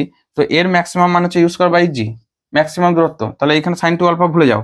ঠিক আছে, আর এখানে এইচ ম্যাক্সিমাম মানে হচ্ছে সাইন স্কোয়ার আলফাটাকে ম্যাক্সিমাম ভাবো, মানে সোজা উপর দিকে হয়ে যাবে, তখন আলফাটা এই দিকে না হয় সোজা এই দিকে যাবে, তার মানে কি আলফাটাই তখন নিজে 90 হয়ে যাবে। তাহলে এটা হবে ইউ স্কোয়ার বাই 2g। ওকে, আর আর এর মানটা পাচ্ছি দেখো ইউ স্কোয়ার বাই জি। ভুলটা কোথায় হয় সেটা আশা করি বোঝাতে পেরেছি। তো দুটোকে আলাদাভাবে ডিসক্রাইব করতে হবে, আচ্ছা এখানে ম্যাক্সিমাম লেখা দরকার নেই। ওকে, এরপর কিছু তথ্য দিচ্ছে, আর এর মান দিয়েছে ইউ স্কোয়ার বাই জি, এটা হচ্ছে 100 মিটার। তাহলে এখানে বসিয়ে দাও, ইউ স্কোয়ার বাই জি, এটাকে ভাবো হাফ, তাহলে 100/2 মানে হচ্ছে 50 মিটার। ঠিক আছে, অ্যান্সার আশা করি বোঝাতে পেরেছি। নাহলে কিন্তু 1/4 মানে 25 মিটার হয়ে যেত, সেটা কিন্তু এখানে হবে না। ঠিক আছে, তাহলে অ্যান্সার কোনটা হবে? Option A. মানে এখানে সাইন স্কোয়ার আলফারও ম্যাক্সিমাম মান ধরা হচ্ছে, সাইন স্কোয়ার 2 আলফারও ম্যাক্সিমাম মানই ধরা হচ্ছে। এমনটা নয় যে সাইন 2 আলফা, সরি, সাইন 2 আলফার ম্যাক্সিমাম হিসাবে আলফা যা মান পেলাম সেই আলফাটা এখানে বসাবো, সেটা কিন্তু নয়। এটা যেন খেয়াল থাকে। কারণটা হচ্ছে দুটো আলাদা আলাদা কন্ডিশন আমরা আলোচনা করছি। একবার পাঠাচ্ছি এই অ্যাঙ্গেলে দিয়ে এখানে পাঠাচ্ছি, আবার ওই একই বেগে আমি সোজা পাঠাচ্ছি, মানে কি একটা এই দিকে পাঠাচ্ছি সেটা একটা আলাদা প্রজেক্টাইল মোশন, কিন্তু আরেকটা যখন সোজা উপর দিকে পাঠাচ্ছি তখন সেটা কিন্তু আলাদা একটা লিনিয়ার মোশন হয়ে যাচ্ছে। যদি বলতো যে না একই প্রজেক্টাইল মোশনের মধ্যে হচ্ছে, তাহলে তখন আমরা এই আলফার মানটা ধরে এখানে বসাতাম, তখন কিন্তু 1/4 আসতো। ঠিক আছে, আশা করি ক্লিয়ার হয়েছে তোমাদের। নেক্সট, না ক্লিয়ার হলে আরেকবার তোমরা ব্যাকে যাবে কিন্তু। ঠিক আছে, ভিডিও একবার জায়গায় অনেকবার তোমাদের হাতে রয়েছে। আমার তো অত সময় নেই যে আমি তোমাদের কন্টিনিউ বলতে পারি, তবে একই কথা তো বারবার বলা ভালো না। আচ্ছা, 20টা শেষের দিক চলে এসেছে। দেখো একটা স্থির জলে একটি নৌকার বেগ 5 কিমি/আওয়ার, নৌকাটি 15 মিনিটে 1 কিমি চওড়া নদী আড়াআড়ি ভাবে অতিক্রম করে, নদীর স্রোতের বেগ কিলোমিটার/আওয়ার এককে কত? মেয়ে আমার এখন ঘুমাচ্ছে তাই রেকর্ড চলছে, ও ঘুমানোর টাইম হচ্ছে আমার রেকর্ডের টাইম। ওকে, না হলে বাপি কি করছো বলে শুরু করবে, তারপর কোলে ঝাঁপিয়ে উঠে পড়বে, ব্যাস ওখানেই রেকর্ড কমপ্লিট, আর আমাকে রেকর্ড করতে হবে না। ওকে, তো ওর জন্য আমাকে টাইম অ্যাডজাস্ট করতে হয়। আচ্ছা, নেক্সট এসো, 20 দাগ। 20 কি বলেছে? আচ্ছা স্থির, আচ্ছা একটা কথা বলে দিই, ধরো এটা একটা নদী, ঠিক আছে, এটা হচ্ছে নদীর, এটা একটা পার, এটা একটা পার। তো যখন স্থির জল থাকে নৌকাটা তখন সোজা যেতে পারে, কিন্তু গতিশীল যখন স্রোতটা ধরো ইউ বেগে এইদিকে নদীটা স্রোত বয়ে যাচ্ছে, তখন কিন্তু নৌকাটা এইদিকে যদি যায় না, তখন ওই দিকে তাকে হেলিয়ে নিয়ে চলে যাবে। তো তাকে যদি ন্যূনতম বেগে আমাদেরকে যেতে হয়, তাহলে আমাদেরকে একটা কাজ করতে হবে কি, নৌকাটাকে একটু এই দিকে মুভ করে এই দিকে দিলে এসে এইদিকে ঘুরে আবার এখানে এসে পৌঁছবে, মানে ন্যূনতম দূরত্ব যদি যেতে হয়। ভালো করে বোঝো, এইখান থেকে ধরো এ বিন্দু থেকে স্টার্ট করছে, বি বিন্দু থেকে নৌকাটা আড়াআড়ি পৌঁছাবে। তো তখন এই সোজা গেলে কিন্তু স্রোতটাকে এই দিকে আছে, এই দুটো রেজাল্টেন্ট মানে হচ্ছে এই দিকে, এইখানটা যদি আমরা একটা সামান্তরিক ড্র করি এই জায়গাটা, তো তার রেজাল্টেন্ট এই দিকে চলে যাবে, তো নৌকাটা হু দিকে নিয়ে যাবে। তাহলে কি আড়াআড়ি না গিয়ে অনেকটা দূরত্ব বেশি অতিক্রম করতে হবে, সেটা যাতে না করতে হয়, করা হয় কি নৌকাটাকে একটু এই দিকে বাঁকিয়ে এই পথটা হয়ে এই দিকে হয়ে এইভাবে ফলো করা হয়, মানে কিছুটা স্রোতের বিপরীতে এই জায়গা পর্যন্ত স্রোতটা যাচ্ছে এইদিকে, তার বিপরীতে পাঠানো হয়। ঠিক আছে, তারপর আবার স্রোতের দিকে ফিরিয়ে দেওয়া হয়। ফলে সে মোটামুটি এই দিকে একটা, এই যে দেখতে পাচ্ছ এই জায়গাটা একটা বেগের অনুভূমি, সরি বেগের উপাংশ এই দিকে কাজ করছে, মানে কি এই দিকটা একটা বেগ কাজ করছে। ঠিক আছে, তারপর সে আস্তে আস্তে ঘুরতে থাকে। ওকে, তো এটা একটু ভালো করে বোঝো।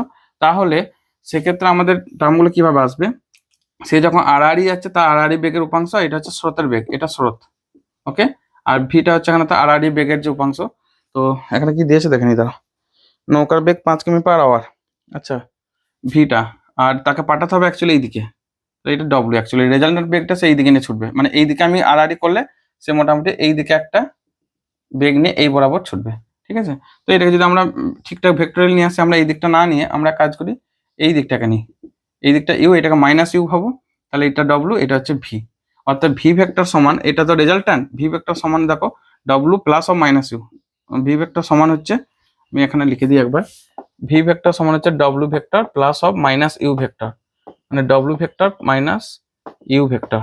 তো নৌকার বেগ বলেছে 5, তাহলে 5 সমান হচ্ছে W vector minus U vector. আচ্ছা এটাকে যখন আমরা লম্ব উপাংশে ভাঙছি, দেখো এটা 90 ডিগ্রি, তাহলে ভি স্কয়ার কি হচ্ছে, ভি স্কয়ার সমান W square plus U square করলে যথেষ্ট। এটাকে আমাদের ইয়ে করার দরকার নেই, মানে হচ্ছে U square plus minus 2 U W cos alpha, আলফাটা তো 90 ডিগ্রি, তাহলে এটা 0 হয়ে যাচ্ছে। ঠিক আছে, তাহলে এটা হচ্ছে W square plus U square, এই সূত্র অ্যাপ্লাই করে দাও। ওকে, তাহলে 5 স্কয়ার সমান হবে দেখো W square plus U square. আচ্ছা ইউ এর মানটা কি হয়েছে, স্রোতের বেগটাই জানতে চাইছে। তাহলে নৌকাটা আড়াআড়ি 15 কিমি 1 ঘন্টা, মানে কি ডব্লু বেগ নিয়ে এই দিকে যাচ্ছে, কিন্তু রেজাল্টেন্ট বেগটা এইদিকে। ঠিক আছে, যাচ্ছে 15 মিনিটে যাচ্ছে 1 কিমি, এটা হচ্ছে 1 কিমি চওড়াটা 1 কিমি, তাহলে তার গতিবেগ কত, এস সমান ভিটি, তো ভি সমান এস বাই টি, 1 কিমি বাই 15 মিনিটটাকে ঘন্টায় করো না, 1/4 ঘন্টা, তাহলে 4 কিমি/আওয়ার। ঠিক আছে, কিমি/আওয়ার। তাহলে এখান থেকে 5 স্কয়ার সমান হচ্ছে 4 স্কয়ার প্লাস ইউ স্কয়ার, তাহলে ইউ স্কয়ার সমান রুট ওভার অফ, এটা পিথাগোরাসিয়ান সংখ্যা তোমরা জানো, 5 স্কয়ার মাইনাস 4 স্কয়ার মানে হচ্ছে রুট ওভার অফ 25 মাইনাস 16 9, মানে 3 কিমি/আওয়ার। তাহলে স্রোতের বেগ, আচ্ছা এটা ইউ, তো সরি, স্রোতের বেগ হচ্ছে এটা। ঠিক আছে, 3 মানে অপশন সি। ঠিক আছে, খুব ভালো করে বুঝবে থিওরিটা, থিওরি সব কথা। তারপর অঙ্কটা, ফিজিক্স অঙ্ক হচ্ছে মানে বলা হয় যে ফিজিক্সের মাতৃভাষা হচ্ছে অঙ্ক, অঙ্ক ছাড়া যেমন ফিজিক্স অচল, তো ফিজিক্স ছাড়া অঙ্ক অচল। যাই হোক, আচ্ছা পরেরটা, এ ক্রস বি ও বি ভেক্টর ভেক্টর দ্বয়ের মধ্যবর্তী কোণের মান 90 ডিগ্রি। এটা দেখা মাত্র অ্যান্সার। আচ্ছা দেখা মাত্র অ্যান্সার বলে দিচ্ছি, তো বুঝে নাও একটু জাস্ট। দেখো এ ক্রস বি মানে কি, তুমি আমার আঙুলগুলোকে একটু ফলো করো, ঠিক আছে, আঙুলগুলোকে ফলো করো। তো এটা হচ্ছে ধরো বি ভেক্টর, এটা বি ভেক্টর, এটা হচ্ছে এ ভেক্টর, এটা এ ভেক্টর, উপর দিকে হচ্ছে এ ক্রস বি, মানে এ থেকে বি এর দিকে একটা ডান পাকে স্ক্রুকে ঘোরালে উপর দিকে উঠছে। দেখো এ থেকে বি, এ ক্রস বি বলে মানে হচ্ছে এ থেকে বি এর দিকে ডান পাকে স্ক্রু ড্রাইভার জানো, স্ক্রু আটার জন্য, তো এ থেকে বি এতে ঘোরা, দেখো উপর দিকে উঠছে, তাহলে উপর দিকটা হচ্ছে এ ক্রস বি, অর্থাৎ এইটা হচ্ছে এ থেকে বি থিটা, এটা থিটা মানে হচ্ছে 90 ডিগ্রি, ঠিক আছে, তো উপর দিকে। তাহলে আবার দেখো এ ক্রস বিটা উপর দিকে আর বি ভেক্টর এটা, তাহলে এদের মধ্যবর্তী অ্যাঙ্গেল কত, 90 ডিগ্রি, যেমন আমরা আঙুলে দেখাইছি। দেখো এটা বি ভেক্টর, এটা হচ্ছে উপর দিকে, এটা এই যে অ্যাঙ্গেলটা 90 ডিগ্রি, ঠিক আছে। সো এটা দেখা মাত্র অ্যান্সার। অ্যান্সার কোনটা, খুব সোজা কোশ্চেন, দেখো ডি একটা অ্যান্সার, ডি 90 ডিগ্রি। ওকে, নেক্সট পরের কোশ্চেন এসো। 22 কোশ্চেনটা কি বলেছে যে, ও বাবার একটা বড় মহাভারত দিয়ে দিয়েছে, পড়ে নাও। যখন একটি বস্তু একটি সরলরেখা বরাবর সুষম ত্বরণ সহ চলমান হয়, তখন তার বেগ, গতি, ত্বরণ একটি নির্দিষ্ট সময়ের ব্যবধানে অতিক্রান্ত দূরত্ব পরস্পর সম্পর্কযুক্ত করা সম্ভব হয়। তাদেরকে কয়েকটি সমীকরণ আছে, সমীকরণগুলো দিয়ে দিয়েছে, দেখো আমি আর অত পড়ছি না, তোমরা পড়ো, ঠিক আছে। ভি সমান ইউ প্লাস এটি, এস সমান ut plus half at square, V square সমান ইউ স্কোয়ার প্লাস 2 as, যেখানে চিহ্নগুলি প্রচলিত। এগুলো কিন্তু ক্লাস 9এও তোমরা প্রমাণ করেছো, ক্লাস 11-এতে অবকলন বিদ্যার প্রমাণটা ভালো করে করবে, কারণ ওখানে কিন্তু লেখচিত্র পদ্ধতি ছিল আর ছিল তোমাদের সাধারণ মেথডে, ঠিক আছে। এখানে কিন্তু অবকলন মেথডটা বেশি জোর দেবে ক্লাস 11-এ। ওকে, তো এরপর কি কি দিয়েছে, গতীয় সমীকরণগুলি যে গতির সঙ্গে প্রযোজ্য তা হয় সুষম ত্বরণযুক্ত, এটা হচ্ছে সুষম, ঠিক আছে, তাহলে সুষম ত্বরণযুক্ত, সুষম ত্বরণযুক্ত। ও বাবার এত অ্যান্সার সুন্দর দিয়েছে। অপশন এ, ব্রেক প্রয়োগ করে একটি গাড়ি তার গতির বিপরীত দিকে 10 মিটার পার সেকেন্ড স্কয়ার ত্বরণ সৃষ্টি করে। যদি ব্রেক প্রয়োগ করার 1 সেকেন্ড পরে গাড়িটি স্থির অবস্থায় আসে, তবে ওই সময় গাড়ি দ্বারা অতিক্রান্ত দূরত্ব কত? আচ্ছা, এস সমান ইউটি, এস সমান ইউটি মাইনাস হাফ এটি স্কয়ার, ব্রেক কষলে কিন্তু মন্দন সৃষ্টি হয়, ঠিক আছে। তাহলে এস সমান কত হবে, প্রাথমিক বেগ কত কত দিয়েছিল সেগুলো একটু দেখে নিই। ধরো প্রাথমিক বেগ মনে হচ্ছে দেয়নি, তাহলে ওইটাকে আমাদেরকে বার করতে হবে। ত্বরণটা দিয়েছে 1 সেকেন্ড পর স্থির অবস্থায় এসছে, তাহলে ভি সমান ইউ মাইনাস এটি সূত্রটাও কাজে লাগাও। ভি মানে যখন থেমে আছে তখন কিন্তু বেগটা, ফাইনাল বেগটা 0, ইউ মাইনাস এটা হচ্ছে 10 মিটার পার সেকেন্ড স্কয়ার, আর এটা হচ্ছে 1 সেকেন্ড পরে, তাহলে ইউ সমান 10 মিটার পার সেকেন্ড, ঠিক আছে, এই 10টা এখানে বসাও। তো এর সমান তখন দূরত্ব অতিক্রম করছে ওই 1 সেকেন্ডে 10 into 1 minus half into 10 into T মানে 1 স্কয়ার, এটা হচ্ছে এখানে এ সমান 10 মিটার পার সেকেন্ড স্কয়ার ত্বরণটা দিয়ে দিচ্ছে, ঠিক আছে। তাহলে 10 মাইনাস এখানে 5 মানে 5 মিটার, অর্থাৎ অ্যান্সারটা আসবে 5 মিটার। ওকে, তাহলে 22-এর, এটা তো 22 হয়ে গেল, এটা 23-এ করছিলাম। আচ্ছা আচ্ছা, মানে এগুলো হচ্ছে এক বোর্ডে তো অনেকগুলো করা যায় আর কি, কারণ এগুলো এমন কিছু কঠিন কিছু নয়। তো 5 মিটার মানে অপশন বি, এটা হচ্ছে অপশন বি, আগেরটা ছিল অপশন এ, ঠিক আছে। আচ্ছা নেক্সট, তারপরটা দিয়েছে 24, নিচে কোন বিবৃতিটি অনুচ্ছেদ বর্ণিত গতির জন্য একটি অসম্ভব ক্ষেত্র? একটি বস্তুর বেগ 0 কিন্তু, আচ্ছা আচ্ছা, এখানে ইন্টারেস্টিং কথা বলেছে, আমি তাহলে একটু মুছি। হ্যাঁ, এখানে উদাহরণ দিয়ে বোঝাতে হবে, ভালো করে বুঝবে এবং রেডি করো। ওকে, 24-এর দেখো ভেঙে বলছি। 24-এর কি কি দিয়েছে, প্রথমেটা বলেছে একটি বস্তুর বেগ 0 কিন্তু তা ত্বরণযুক্ত। ধরো এটা হচ্ছে পৃথিবী পৃষ্ঠ, ঠিক আছে, পৃথিবী পৃষ্ঠ থেকে একটা বস্তুকে ইউ প্রাথমিক বেগে আমি উপর দিকে ছুঁড়ে দেওয়ার ফলে সে, আচ্ছা এটা বেঁকে গেল কেন, সে এরকম একটা হাইটে গিয়ে পৌঁছায়, এই একটা হাইটে, মুহূর্তের মধ্যে তার ফাইনাল যে উচ্চতা মানে সর্বোচ্চ উচ্চতা গিয়ে বেগটা 0, তাহলে ভিটা 0, কিন্তু পৃথিবী তাকে টানছে জি দিয়ে, জি মানে 9.8 মিটার পার সেকেন্ড স্কয়ার, মানে তাকে টানছে, সো ত্বরণ আছে, বেগ 0, তাহলে এটা সত্য, অর্থাৎ বেগ 0 কিন্তু ত্বরণযুক্ত, তাহলে এরটা সত্য, ঠিক আছে, এরটা আমি এইভাবে দাগ দিচ্ছি সত্য। আচ্ছা বিয়েরটা, তো বিয়েরটা বলেছে বস্তুর বেগ বিপরীত দিকে হয় যখন ত্বরণ ধ্রুবক থাকে, এটাও হয় যখন ধরো ছুটছে বস্তুটা উঠছে তখন কিন্তু বেগটা উপর দিকে আছে, ঠিক আছে, উপর দিকে মানে ওঠার টাইমটা, কিন্তু জিটা হচ্ছে তখন নিচের দিকে মানে অপোজিটে, এবং জিটা ধ্রুবক, জি এর মান সবসময় 9.8, বোঝাতে পেরেছি। যার সর্বোচ্চ উচ্চতায় ওঠার আগে পর্যন্ত সে কিন্তু কন্টিনিউ উপর দিকে উঠছে, কিন্তু পৃথিবীটাকে টানছে নিচের দিকে, ফলে দুটো বিপরীত, তাহলে এই বি অপশনটাও সঠিক, বি অপশনটাও সঠিক। উদাহরণগুলো মনে হবে কোন ক্ষেত্রে কোনটা হচ্ছে, আমি অত লিখবো না, পিডিএফ এগুলো খুব সুন্দর করে লেখা আছে, ওই জন্যই পিডিএফটা গুরুত্বপূর্ণ ওই জায়গাটা, ঠিক আছে। তারপর সি এরটা বলেছে বস্তু দ্রুতি ক্রমবর্ধমান যখন তার ত্বরণ ক্রম হ্রাসমান। Interesting question. সরল দোলকটা ভাবো, একটা ধরো এইভাবে সরল দোলক ধরো ঝুলছে, একটা ধরো জাস্ট পিণ্ড বা ববকে সুতোয় বেঁধে ঝুলিয়ে দেওয়া হলো। সে তখন যখন কিছুটা এনে ছেড়ে দেবো, এই পথটাকে ফলো করবে, ঠিক আছে। তো আমি নাম দিচ্ছি এ বি সি। খেয়াল করো, যখন এখানে কোশ্চেনটা কি দিয়েছে অ্যাকচুয়ালি, দ্রুতি বস্তুর দ্রুতি ক্রমবর্ধমান যখন তার ত্বরণ ক্রমহ্রাসমান। তো এই যে সাম্যাবস্থানে বি পয়েন্টটা, বি এর সাপেক্ষে যত এই দিকে টানবো বা যত এই দিকে টানবো, A proportional to X, opposite force বা প্রত্যানায়ক বল সেটা কিন্তু সরণের সমানুপাতিক। ফলে বস্তু যখন যত এই দিকে নেমে আসছে তত কিন্তু তার দ্রুতি বাড়ছে। এই জায়গাটা গিয়ে কিন্তু ভি ম্যাক্সিমাম, ঠিক আছে, ভিটা ম্যাক্সিমাম, মানে বেগটা সর্বোচ্চ। এখানে গিয়ে আবার থেমে যায় মানে জিরো, আবার এখানে ম্যাক্সিমাম, আবার গিয়ে এখানে থেমে যায় জিরো। আমরা পেনটাকে ফলো, পেনটা কোন দিকে নড়ছে চড়ছে সেটা ফলো করো।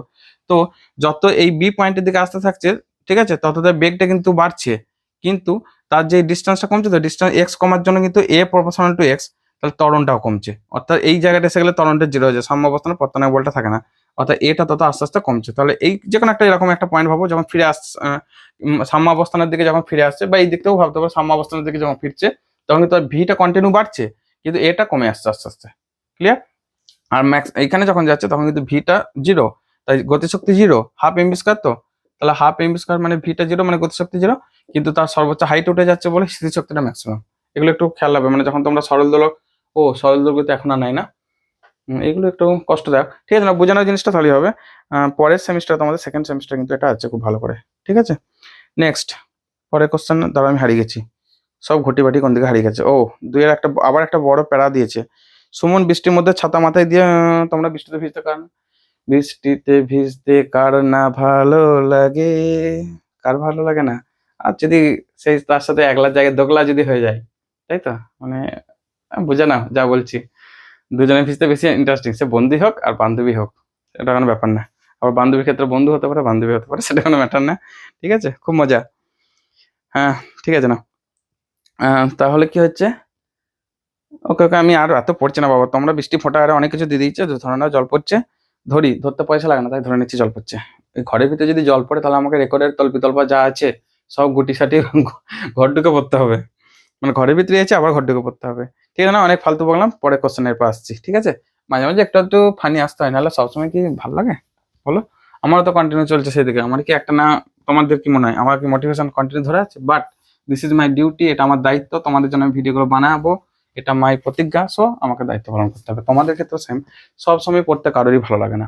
যদি কেউ বলে যে স্যার আমি অল টাইম পড়তে ভালোবাসি, বুঝে নেওয়া সে সম্ভবত মস্তিষ্কের দিক থেকে মানে কোনো কি বলবো, মস্তিষ্ক তার প্রবলেম আছে, ঠিক আছে, বা কোনো সম্ভবত কোনো রোগ আছে, বা সে মিথ্যা বলছে, দুটোর একটা। কারোরই সবসময় পড়তে ভালো লাগে না, বাট ব্রেনকে ফাঁকি দিতে শেখো। ব্রেনকে ফাঁকি দাও, নিজেকে নয়, এটা বোঝার চেষ্টা করো। তোমারও সবসময় পড়তে ভালো লাগবে না, কোনো দিন মোটিভেশন লাগবে না, ঠিক আছে। আজকে পড়তে ভালো লাগছে না, ব্রেনকে বোঝাও না আজকে আমি পড়বো না, তো আজকে আমি জাস্ট বইটা নিয়ে বসবো, পাতাটা উল্টা পাই, পড়বোই না। দরকার হলে এক লাইন পড়বো, পড়তে ভালো লাগলে 2 লাইনে যাবো, নাহলে আমি তাও যাবো না, ঠিক আছে। তো আমি পড়ছি না, মানে এইভাবে ব্রেনকে বোঝাও। এমনটা নয় যে ধরো সেই দিন তোমার প্রচুর থিওরি করতে হবে, বা প্রচুর হয়তো প্র্যাকটিক্যাল রেডি করতে হবে, প্র্যাকটিক্যাল খাতা লিখতে হবে।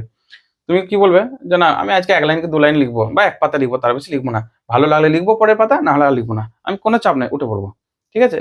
এইটুকু বলে জাস্ট বসাতে হয়, একবার বসাতে পেরে গেলে তারপর দেখবে 1 লাইন লেখার পর বা 1 পাতা লেখার পর 2 পাতা 3 পাতা, 1 পাতা পড়ার পর 2 পাতা 3 পাতা 5, কখন যে তোমার 10 পাতা পড়া হয়ে গেছে, লেখা হয়ে গেছে, তুমি নিজেও বুঝতে পারবে না, ঠিক আছে। শুরুটাই আসল। আর যদি প্রথমে ভাবে ওরে ভাবে 20 পাতা লিখতে হবে, 20 পাতা পড়তে হবে, এত থিওরি আছে, এত কঠিন আছে, ব্রেন বলে ভাই অন্য কাজ কর, অন্য কাজ মানে ফালতু কাজে তোমাকে মানে হেলিয়ে নিয়ে চলে যাবে, মানে যাকে বলে অন্যদিকে নিয়ে চলে যাবে, অন্য পথে আর কি। অর্থাৎ সে তোমাকে মোবাইল ঘাঁটা থেকে শুরু করে উল্টোপাল্টা কাজ, এখন তো স্মার্টফোন হাতে, ঠিক আছে। আর আমার যে ভিডিওটা দেখছো স্মার্টফোনে দেখছো, এটাকে ভালো কাজে ব্যবহার করো, বিরাট একটা বড় জায়গায় পৌঁছাবে। আর খারাপ কাজে ব্যবহার করলে কিন্তু কোথায় যে তলিয়ে যাবে নিজেরাও বুঝতে পারবে না। আজ থেকে 10 বছর পর তুমি কোথায় থাকবে সেটা ডিসিশন, সেটা মানে ঠিক হবে আজকে তুমি কি করছো সেটা মাথায় রেখে। ওকে, তো 24-এরটা হচ্ছে উলম্বের সঙ্গে, না না 25-এরটা নাকি, দাঁড়াও আমি একটু হারিয়ে যাচ্ছি মাঝে মধ্যে, ঠিক আছে পেয়ে গেছি। 25-এরটা বলছে সুষম অনুভূমিক রাস্তায় 5 মিটার পার সেকেন্ড বেগে হাঁটছিল, এবং সুষম কথা সুমন অনুভূমিক রাস্তায় 5 মিটার পার সেকেন্ড বেগে হাঁটছিল, বৃষ্টির ফোঁটা উলম্বভাবে 20 মিটার পার সেকেন্ড বেগে পড়ছিল। সুমনের কাছে বৃষ্টির ফোঁটার বেগ কত? আচ্ছা দেখো, ধরো সুমন এই বরাবর ছাতা নিয়ে, ঠিক আছে, ছাতা নিয়ে, তার মাথায় একটা, এটা হচ্ছে ছাতা, ওকে। তো ছাতা নিয়ে সে হেঁটে যাচ্ছে 5 মিটার পার সেকেন্ড বেগে, এটা হচ্ছে ইউ, ওকে। বৃষ্টিগুলো কিন্তু এই বরাবর পড়ছে, ভালো করে বোঝো, এই বরাবর ভি বেগে 20 মিটার পার সেকেন্ড বেগে এই বরাবর পড়ছে। তো আমরা কাজ করছি, ভেক্টরটাকে সরিয়ে আঁকা যায়, আমরা আগেই বলেছি এই ভেক্টরটা এই জায়গাটায় আঁকো, তাহলে এটা ভি, এটা হচ্ছে ইউ, তাহলে তো আপেক্ষিক বেগটা কোনটা হবে? আপেক্ষিক বেগটা তো খেয়াল করো, ওমেগা ভেক্টর সমান হচ্ছে V vector minus U vector. যে কোনো আপেক্ষিক বলে তোমার সাপেক্ষে আমার সাপেক্ষে তোমার বেগ ইত্যাদি যাই বলো না কেন মাইনাস থাকবে এটা, ঠিক আছে।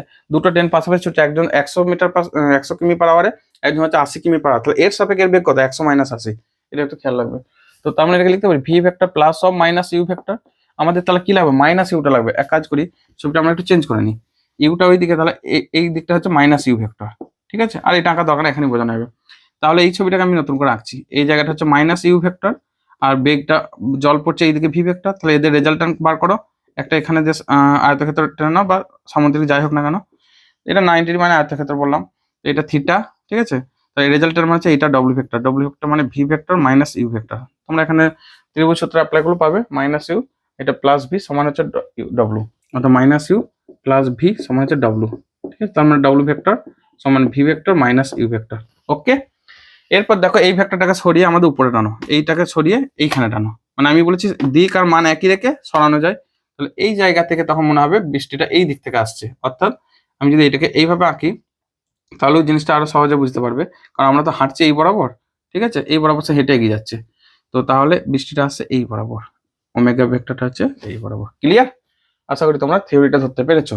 এরপর কিছু তথ্য দিয়েছে, কি কি দিয়েছে দেখো না। ইউটা হচ্ছে 20, এটা হচ্ছে সরি এটা হচ্ছে 20, এটা হচ্ছে 5, মানে ইউ এর মান নিচ্ছে আমরা, দিক নিচ্ছি না, তাই ভেক্টর সাইন দিলে তখন মাইনাসের ব্যাপার আছে, নাহলে মানে মানের ক্ষেত্রে কোনো প্লাস মাইনাস কিছু হয় না। বেগ সবসময় পজিটিভ এটা মানতে রাখবে, সরি দূরত্ব বেগ দূরত্বটা পজিটিভ, আর বেগ হলে তখন কিন্তু পজিটিভ নেগেটিভ, কারণ ডিরেকশনের ব্যাপার আছে, অর্থাৎ প্লাস মানে ওই দিকে যাচ্ছে তো মাইনাস মানে উল্টো দিকে আসছে, ঠিক আছে।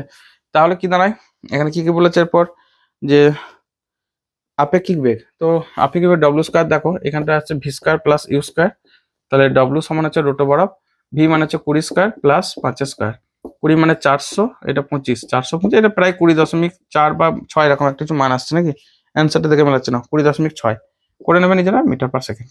তাহলে অপশন কোনটা হবে, অপশন সি হচ্ছে কারেক্ট অ্যান্সার। এই আপেক্ষিক বেগগুলো খুব ভালো করে বুঝবে, কিন্তু খুব ইন্টারেস্টিং জিনিস, ঠিক আছে। এই পুরো পার্টটা মানে বল বিজ্ঞানে তোমাদের প্রথম যে 10টা চ্যাপ্টার আছে মহাকর্ষ পর্যন্ত, অ্যাকচুয়ালি মহাকর্ষ সেকেন্ড সেমিস্টার ঢুকে দিয়েছে, পুরো পার্টটা খুব ভালো করে ইন্টারেস্টিং বুঝবে, বুঝে পড়বে। আর বাকি যে জিপিএমটা আছে জেনারেল প্রপার্টিজ অফ ম্যাটার, সান্দ্রতা, পৃষ্ঠটান, স্থিতিস্থাপকতা, ওগুলো অতটা কঠিন কিছু নাই, খুব সোজা। ওকে, তিনেরটা আবার একটা কি, আচ্ছা উলম্বের সঙ্গে কত কোণ করে সমানের ছাতাটি ধরা উচিত ছিল। উলম্ব মানে হচ্ছে থিটা, এই থিটা অ্যাঙ্গেলটাকে বার কর, ট্যান থিটা সমান এইখান থেকে এটা কি, এখান থেকে এটা ইউ এর মান, তাই না, এটা থেকে এটা মানে হচ্ছে এখান থেকে এটা ইউ, তাহলে এই দিকটা ইউ আর এখান থেকে এটা ভিউ, তো এখান থেকে বার করো ট্যান থিটা সমান ইউ বাই ভি। এখন মাইনাস নিচ্ছে না কেন বললাম, মাইনাস মানে হচ্ছে ভেক্টর সাইনটা দিলে তবে মাইনাসের গুরুত্ব, শুধু মান নিলে আমাদের এইটা কিছু যায় আসে না। তাহলে এটা হচ্ছে কত 5/20 মানে 1/4, তাহলে থিটার মানটা এটা প্রায় দেবে 26 ডিগ্রি বা এরকম একটা কিছু, তাহলে আমি অপশনটা দেখে মিলিয়ে নিচ্ছি। উলম্বের সঙ্গে 14 ডিগ্রি কোণ, থিটার মানটা হচ্ছে 14, তোমরা ক্যালকুলেট মুখস্থ হবে এটাকে 14 ডিগ্রি, ঠিক আছে, উলম্বের সাথে। আর আমরা উলম্বের সাথে অ্যাঙ্গেলগুলো সব বার করবো, কারণ আমরা যখন দাঁড়িয়ে আছি আমরা সোজা হয়ে উপর দিকে তো দাঁড়িয়ে আছি এই বাস স্ট্যান্ডে, আমরা তো আর শুয়ে দাঁড়িয়ে নেই, তাই না। কিন্তু আমরা হাঁটি নিচেতে, মানে মাটিতে হাঁটি, তো আমার বেটো হাঁটবে আবার দেওয়ালে, তাকে কোলে করে এইভাবে ধরতে হবে, সে দেওয়ালে হেঁটে হেঁটে উপর দিকে উঠবে, সেটা তো মজা, বুঝলে। আচ্ছা, আমরা ভূমিতে হাঁটি, সে দেওয়ালে হাঁটে, এটা হচ্ছে পার্থক্য আমাদের সাথে, ঠিক আছে না। নেক্সট 26, আমি মাঝে মাঝে কোমরে যন্ত্রণা হচ্ছে ওই জন্য এইভাবে নিয়ে পড়ছি ইচ্ছা করে, তাহলে আমার একটা ব্যায়াম হয়ে যাচ্ছে। তিনের দাগ একটা কি দিয়েছে, একটি নির্দিষ্ট বিন্দু সাপেক্ষে কোনো কণা সংস্থার মোট কৌণিক ভরবেগ পরিবর্তনের হার ওই বিন্দু সাপেক্ষে সংস্থাটির উপর কাজ করা মোট বাহ্যিক টর্কের সমান, টাও এক্সটার্নাল সমান ডিএলইটি, থিওরিটা পুরো দিয়ে দিয়েছে, ঠিক আছে। মানে মনে রাখবে লৈখিক গতিতে বলের যা ভূমিকা, ঘূর্ণন গতিতে টর্কের তাই ভূমিকা, রৈখিক গতিতে ভর যা ওখানে হচ্ছে সেটা জড়তা ভ্রামক, এখানে যেটা ভরবেগ রৈখিক ভরবেগ ওখানে হচ্ছে কৌণিক ভরবেগ, এলটা হচ্ছে এখানে কৌণিক ভরবেগ, মানে ওখানে হচ্ছে পি সমান এম ভি, এখানে হচ্ছে আই ওমেগা।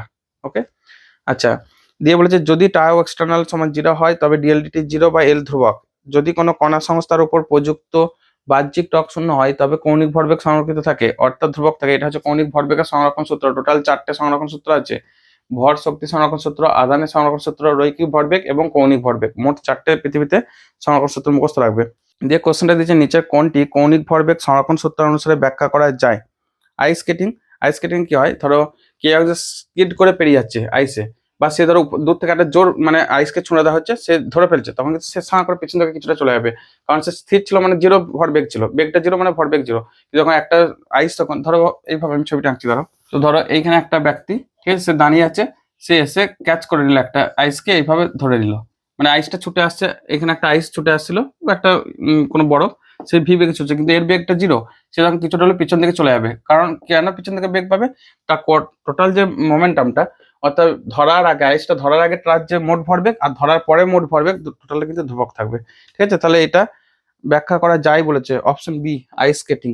ঠিক আছে, আইস স্কেটিং। ওকে, নেক্সট 28টা, একজন ব্যক্তি একটি ঘূর্ণায়মান টুলের উপর বসে আছে, লোকটি যখন তার হাত দুটোকে প্রসারিত করে, হাত দুটোকে মানে ডাম্বেল দুটোকে যখন প্রসারিত করছে, তাহলে তার সেন্টার থেকে, মানে যেটা সাপেক্ষে অক্ষের সাপেক্ষে ঘুরছে, অক্ষ থেকে তার দূরত্ব বেড়ে যাচ্ছে, মানে আর বেড়ে যাচ্ছে। অর্থাৎ এরপর জিনিসটাকে ভাবো এইভাবে, একটা টেবিলের উপর বসে আছে, ঠিক আছে, সে এইখানে যখন হাতটা প্রসারিত করছে, তো হাতটা প্রসারিত মানে এখান থেকে আর ডিস্টেন্সটা বেড়ে যাচ্ছে, তাহলে দেখো আই ওমেগা এটা কিন্তু বেড়ে যাচ্ছে, বেড়ে যায়। কেন বেড়ে যায়? আই মানে হচ্ছে এম আর স্কোয়ার। ঠিক আছে, আরটা বেড়ে যাচ্ছে মানে তার জড়তা ভ্রামক বেড়ে যাচ্ছে। আর আই ওমেগাটা কনস্ট্যান্ট, অর্থাৎ আই ওয়ান ওমেগা ওয়ান সমান আই টু ওমেগা টু। তো আই যখন বেড়ে যাচ্ছে, দুটো গুণফল একই রাখতে গেলে তাহলে ওমেগাটাকে কমে যেতে হবে, মানে ঘূর্ণন বেগটা কমে যাবে। এখন কি বলছে, তো যখন হাত দুটো প্রসারিত করে তখন জড়তা ভ্রামক বাড়বে, কৌণিক দ্রুতি কমবে, প্রথমেরটা। তাহলে এটা 28এরটা হচ্ছে প্রথমেরটা, অপশন এ। ঠিক আছে, কারণ যখন দেখবে তোমরা সার্কাসারে যখন ডিগবাজি দেয় বা স্কেটিং করে, ড্রাইভিং করে, তখন যত তারা গুটিয়ে জড়ো হয়ে যাবে, তখন দূরত্বটা কমে যাওয়ার জন্য তারা বেশি স্পিডে করবে, ওমেগাটা তখন বেড়ে যাবে, আই ইন্টু ওমেগা কনস্ট্যান্ট রাখতে গেলে। ঠিক আছে, মানে এটা বলতে চাইছি, আই ওমেগা ধরো এটা মান 2, এটা 3, তাহলে 2 গুণিত 3 কত হয়? 6। এটা যদি বেড়ে গিয়ে কমে গিয়ে 1 হয়, তাহলে এটাকে বেড়ে গিয়ে 6 হতে হবে, দিয়েও গুণফলটা 6 রাখতে হবে। ধরো এটা বেড়ে গিয়ে 3 হলো, এটা তখন 2 হতে হবে, মানে কমে গিয়ে গুণফলটা 1 হতে হবে, এইভাবে থাকবে আর কি। ব্যাপারটা বুঝতে পেরেছো যে গুণফলটা একই থাকতে হবে। নেক্সট, শেষের দিক প্রায় 29, এ ও বি দুজন নাগরদোলায় চড়ছে, ঘূর্ণাক্ষ থেকে এ বি অপেক্ষা বেশি দূরে রয়েছে, নিচে কোনটা সত্য? যে বেশি দূরত্ব থাকবে তার আরটা বেশি হবে, আর যে বেশি দূরে যাবে, তাহলে একটা ইন্টারেস্টিং কথা, এখানে ঘূর্ণানো কিন্তু কিন্তু অ্যাঙ্গেলটা একই করবে। মানে আমি এটা এটা ধরো নাগরদোলাটা, ঠিক আছে, এইখান থেকে এটা কে বলেছে কে বেশি দূরে আছে? এ বি অপেক্ষা বেশি দূরে রয়েছে, তাহলে এটা এ আছে, এ বি আছে। যখন এ ধরো ঘুরছে, এভাবে ঘুরছে, তো এ ঘুরে যখন এই পয়েন্ট আসছে, এ সরাসরি বি তখন এই পয়েন্ট আসবে, এটা ধরো এ প্রাইম, এটা বি প্রাইম, আমি নাম দিচ্ছি এইভাবে, ড্র করে দিচ্ছি। তো দেখো এ যে অ্যাঙ্গেল করছে থিটা, এও কিন্তু সে একই অ্যাঙ্গেল করছে থিটা, কিন্তু এ যে দূরত্বটা আছে এখান থেকে, এটা S1, এ এখান থেকে দূরত্ব আছে কত? S2। রৈখিক দূরত্বটা কিন্তু কম। আবার ভি সমান আমরা জানি S/T, কিন্তু ওমেগা সমান আমরা জানি θ/T। তো থিটা যেহেতু একই, তাহলে ওমেগাটা দুটোর জন্য একই, মানে কৌণিক বেগটা দুটোর জন্য একই, কিন্তু রৈখিক থিটা যেহেতু দূরত্ব আলাদা, এ অল্প দূরত্বে আছে কিন্তু বেশি দূরত্বে যাচ্ছে, তাহলে কিন্তু ভিটা এদের রৈখিক বেগটা আলাদা। এরপর একটু তথ্যগুলো পড়ো। বি এবং এর স্পর্শকীয় দ্রুতি একই না, কেন বললাম? এই যে এসটা আলাদা, এখান থেকে এই দূরত্বটা যতটুকু, এটা তো আরো বেশি দূরত্ব, তাহলে ভিটা আলাদা, তাহলে প্রথম একটা এখানে কিন্তু হবে না। বি এবং এর স্পর্শকের দ্রুতি একই নয়, এর স্পর্শকের দ্রুতি বি অপেক্ষা বেশি। হ্যাঁ, V A greater than V B. কেন এটা হচ্ছে দেখো, দেখতে পাওয়া যাচ্ছে যে এ কিন্তু এখান থেকে কম যাচ্ছে, এ কিন্তু বেশি আছে, তাহলে একই সময় যখন কম যাবে তাহলে দূরত্বটাও কম হবে, তাহলে এটা এখানে বেশি। এটা কিন্তু বি এরটা ঠিক। সি এরটা কি বলেছে? বি এর কৌণিক দ্রুতি এ অপেক্ষা বেশি না। দেখো এইখানটা আমি বলেছি জিনিসটা, যে যেহেতু অ্যাঙ্গেলটা এও থিটা অ্যাঙ্গেল করছে, এও থিটা অ্যাঙ্গেল করছে, তাহলে ওমেগাটা দুটোর ক্ষেত্রে একই, ওমেগা সমান θ/T, কৌণিক সরণ বাই সময়। ঠিক আছে, লাস্টে ডি এরটা কি বলছে? বি এর কৌণিক দ্রুতি এ অপেক্ষা কম। কৌণিক দ্রুতি বলছে দুটো, মানে লাস্ট অপশন দুটো আলাদা দিয়েছে, একই আর কি, জিনিসটা একই হবে। তাহলে অ্যান্সার কোনটা হচ্ছে? অপশন বি, অপশন বি, অর্থাৎ ভি এর রৈখিক দ্রুতি এর রৈখিক দ্রুতি বি এর থেকে বেশি। ওকে ওকে, নেক্সট 30টা, এম সমান 5 একক ভর সম্পন্ন একটি কণা, ভি সমান 3√2 একক সুষম বেগ সহ ও এক্স ও ওয়াই তলে ওয়াই সমান x+4 সরলরেখা বরাবর চলছে, মূল বিন্দু সাপেক্ষে কণার কৌণিক ভরবেগের মান কত? এটা এক্স অ্যাক্সিস, এটা হচ্ছে ওয়াই অ্যাক্সিস। আমাদের যে সরলরেখাটা দিয়েছে ওয়াই সমান x+4, এক কাজ করো তো, এক্স এর মানটাকে 0 করো, এক্স সমান 0 হলে ওয়াই এর মানটা কত হচ্ছে? 4। আর একবার এক্স এর মানটা, ওয়াই এর মানটাকে 0 করো, তো 0 হলে এক্স সমান -4। তাহলে এই দুটো বিন্দু আমাদের প্লট করো। একটা হচ্ছে 0,4, মানে 0,4 এই জায়গাটা, এটা এ বিন্দু 0,4, ঠিক আছে। আর একটা হচ্ছে -4,0, মানে এখানে একবার এক্স এর মানটাকে ওয়াই এর মানটা 0 করতে, এখানে বসে দাও মনে মনে 0, তাহলে এক্স সমান -4 হবে। দেখো এইভাবে বিন্দুগুলো পেতে হয়। তো -4,0, তাহলে এটা হচ্ছে -4,0 বি বিন্দু, তাহলে এইখানে গ্রাফটা আঁকো এইটা, ঠিক আছে। তো এই সরলরেখা বরাবর সে ভি বেগে যাতায়াত করছে। আচ্ছা, এরপর কিছু কথা বলেছে, সেটাকে ভালো করে দেখি। এমটা 5 একক, ভিটা 3√2, আর আর কি বলেছে মূল বিন্দু সাপেক্ষে কৌণিক ভরবেগ। ওকে ওকে, তো এটা ভি বেগে যাচ্ছে, ভি সমান 3√2, এম সমান হচ্ছে 5 একক। ওকে, তাহলে মূল বিন্দু সাপেক্ষে যখন আমাদের কৌণিক ভরবেগ এল সমান হচ্ছে এম ভি আর, সূত্রটা মনে আছে রৈখিক ভরবেগ অর্থাৎ এল ভেক্টর সমান হচ্ছে R vector cross P vector, P মানে হচ্ছে এম ভি, এই যে এই জায়গাটা, ঠিক আছে। তো এল সমান যখন আর ক্রস পি মানে কি আর এর সাপেক্ষে আনতে হবে, তাহলে আর মানে হচ্ছে এখান থেকে ডিস্টেন্স, এই লম্ব ডিস্টেন্সটা আমাদেরকে বার করতে হবে, এটা আর। আমরা কাজ করি এটা ও, তো আরটা বার করবো কি করে, দেখো ত্রিভুজ ও এ বি এর ক্ষেত্রফল, ত্রিভুজ, আচ্ছা এটা লিখছি ত্রিভুজ, এগুলো একটু মুছে দিচ্ছি, দেখো তো এগুলো লাগবে না। ত্রিভুজ ও এ বি এর ক্ষেত্রফল দেখো হাফ অফ, এটা ভূমি তখন এটা উচ্চতা, তাহলে হাফ ইন্টু ও বি ইন্টু ও এ, এটাই মানে দেখো আবার এইটাকে যখন উচ্চতা ভাবো, এটা তো 90 ডিগ্রি বললাম, তাহলে এটা তখন ভূমি এ বিটা, তাহলে half of R into A B, ঠিক আছে। এখান থেকে হাফ অফ ও বি মানে 4, এ মানে 4, হাফ অফ আর ইন্টু, আচ্ছা এ বি মানে কত, root over of 4 square plus Pythagoras উপপাদ্য, তাহলে root 4 square plus 4 square. Okay, তো এখান থেকে হাফ অফ 4 ইন্টু 4 সমান হাফ অফ আর ইন্টু এটা হবে 4√2, 4 হাফ কেটে যাচ্ছে, তাহলে এখান থেকে যাচ্ছে দেখো √2 ইন্টু আর সমান 4, আর সমান হবে 4/√2, কত হয় গো 2√2, হ্যাঁ 2√2, একটা √2 কাটিয়ে দাও, ঠিক আছে। তাহলে এল সমান হচ্ছে এম ভি আর, এই জায়গাটা এম মানে কত 5, ভি মানে কত 3√2, আর মানে কত পেয়েছি 2√2, 5 3 15 2 30, √2 ইন্টু √2 মানে 2 সমান 60 একক, এসআই এককে বসিয়ে দেবে, যা একক থাকুক অ্যান্সারটা দেখে বসিয়ে দাও, ঠিক আছে। হ্যাঁ অপশন বি উত্তর, অপশন বি। ওকে, ঠিক আছে, আশা করছি বুঝতে পারা গেছে প্রত্যেকটা পার্ট। কারণ যখন মনে রাখবে এই যে রৈখিক ভরবেগ থেকে কৌণিক ভরবেগ যখন আসে, মানে কি কৌণিক মানে ঘুরতে হবে, ঘোরা মানে কি একটা পয়েন্টের সাপেক্ষ হোক, একটা অক্ষের সাপেক্ষে, এইখানটা পয়েন্ট বা অক্ষটা আছে, তাহলে এই বরাবর সে অ্যাকচুয়ালি ঘুরছে, এইভাবে ভাবতে পারো, ঠিক আছে, মানে ঘুরছে না পুরোটা, সেই বরাবর যাতায়াত করছে এইভাবে ব্যালেন্স করে, তার মানে আর এর সাপেক্ষে। তো আরটা দেখো আমাদের লম্ব ডিস্টেন্সটা বার করতে হলো। ওকে ওকে, নেক্সট 31, এরপর তারা লাগছে 2 rad/s কৌণিক বেগ সহ 3 কেজি মিটার স্কয়ার জড়তা ভ্রামক সম্পন্ন একটি বস্তু গতিশক্তি 12 কেজি ভর সম্পন্ন একটি বস্তু গতিশক্তি সমান হলে, বেগটা জানতে চাইছে, কোশ্চেন একটু ভুল আছে দেখবে ভাষাটা, বেগটা জানতে চাইছে, তাহলে তার বেগটা কত।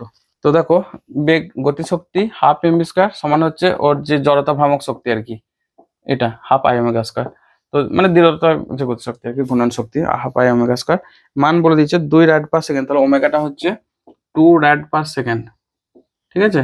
আর কি দিয়েছে, আর কি দিয়েছে, তার হারিয়ে গেছি, 3 কেজি মিটার স্কয়ার, তাহলে আইটা হচ্ছে আই মানে হচ্ছে এম আর স্কয়ার, মানে 3 কেজি মিটার স্কয়ার।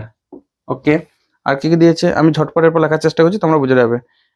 12 কেজি, তাহলে এমটা হচ্ছে 12 কেজি, ও তাহলে শুধু মান বসাও, হাফ হাফ কেটে কাটিয়ে দাও, এম মানে হচ্ছে 12, ভি স্কয়ারটা জানি না, আই মানে হচ্ছে 3, আর ওমেগা মানে হচ্ছে 2 স্কয়ার, তাহলে এখান থেকে 12 ইন্টু ভি স্কয়ার সমান 4 3 12, 12 12 কাটিয়ে দাও, ভি স্কয়ার সমান 1, ভি সমান 1, প্লাস মানে নিতে পারো নাও নিতে পারো, অ্যান্সার দেখে মেলাও, ঠিক আছে। 1 মিটার/সেকেন্ড সবই প্লাস আছে, তাহলে অপশন বি, খুব সোজা কোশ্চেন। ওকে, নেক্সট 32, উলম্বে বৃত্তপথে ঘূর্ণন, ঠিক আছে, এরকম একটা ছবি দিয়ে দিয়েছে দেখো, বলেছে পদার্থের চিত্রে এম ভরে একটি কণাকে সুতোর সাহায্যে আর ব্যাসার্ধের উলম্ব বৃত্তাকার পথে ঘোরানো হচ্ছে, সর্বনিম্ন এ বিন্দুতে সুতোটির বেগ 3√gr, এটা ইউ সমান হচ্ছে তাহলে 3√gr, ঠিক আছে। এরপর কিছু তথ্য আমাদেরকে জানতে চেয়েছে, বি বিন্দুতে কণার বেগ কত, বি মানে এটা, তো এইখানে বেগ মানে এই দিকে উঠবে, তাহলে v1 নাম দিচ্ছি আমি।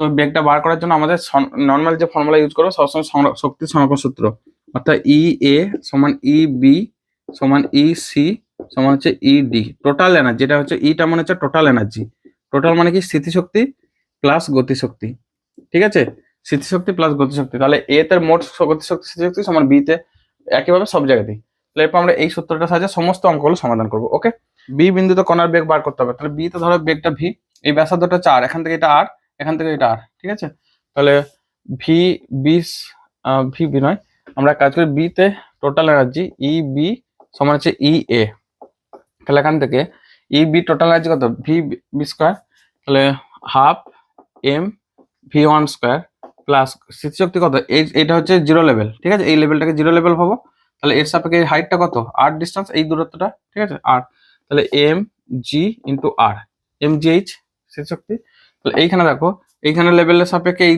যে এটা পয়েন্টটা 0 লেভেলে আছে, তাহলে স্থিতিশক্তিটা 0, কিন্তু half M U square plus 0। আশা করি বুঝতে পারলে।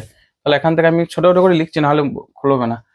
ওকে ওকে, এম সব কাটিয়ে দাও। তাহলে v1 স্কোয়ার প্লাস mgr সমান হাফ, ও হাফ একটা ব্যাপার আছে নাকি, এটা বাই 2, আচ্ছা এটা 2টা রেখে দাও, half of U square. U square মানে হচ্ছে এটা 3√gr, তো মানে 3√gr তার হোল স্কোয়ার। তাহলে এখান থেকে দেখো, ও বাবা মুছতেই হবে আমাকে, উত্তরগুলো পরে লিখবো না, দাগ নাম্বারটা মুছে দিই, নাহলে জায়গা নেই। তাহলে এখান থেকে v1 স্কোয়ার, এমটা তো কেটে গেছে, আবার কেন লিখছি, বাই 2 প্লাস 2gr, এখানে 2টা কাটিয়ে দিলাম, তাহলে এখানে 2টা কেটে গেল 9gr। তাহলে এখান থেকে v1 স্কোয়ার সমান হচ্ছে 7gr। তাহলে v1 সমান হচ্ছে √7gr। উত্তর মেলাও। আমি ছবিটা মুছবো না, বাকিগুলো সব লেখালেখিগুলো মুছতে হবে, জায়গাগুলো হচ্ছে না। বি বিন্দুতে কণার বেগ √7gr কোথায় আছে, কই গো না, হ্যাঁ √7gr তে আছে, মানে অপশন ডি।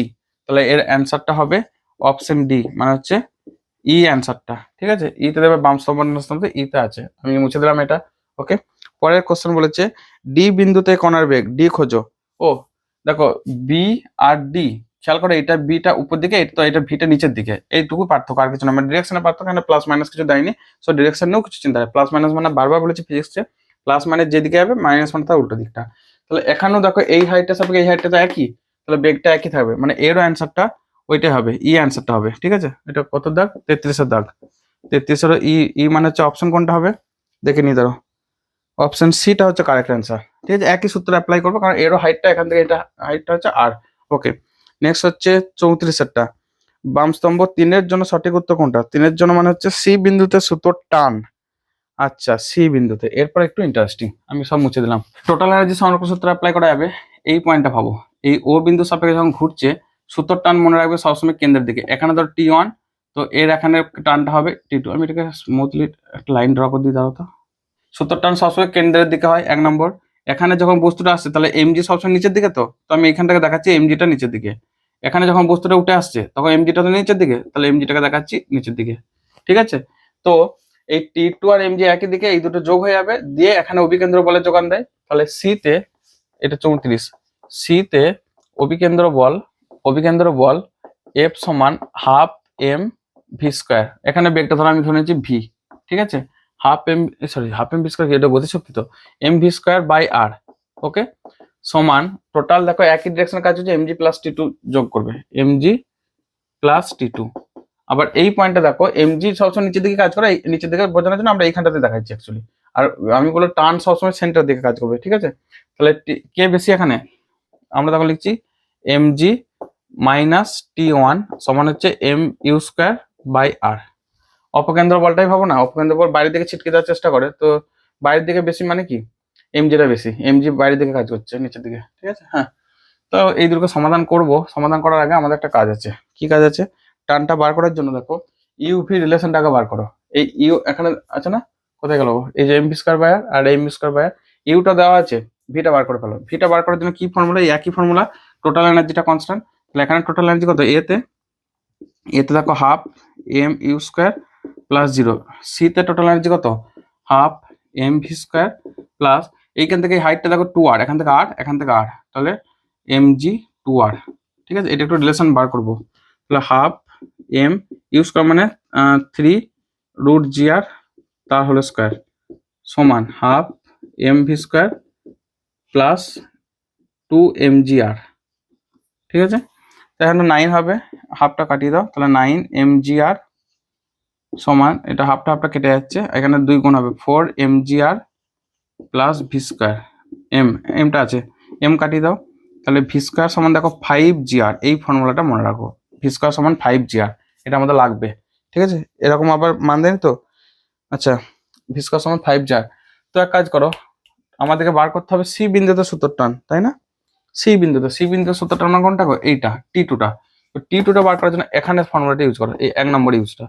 তাহলে এখান থেকে আমরা লিখতে, এ তো আর লাগছে না, এর ফর্মুলাটা আমাদের কাজে লাগলো না এখন। তাহলে এম ভি স্কোয়ার মানে হচ্ছে কত, 5gr বাই আর সমান mg প্লাস T2, আর কাটিয়ে দাও, এখান থেকে T2 সমান 5mg মাইনাস mg সমান 4mg। ঠিক আছে, T2 মান হচ্ছে 4mg। উত্তর মেলাও।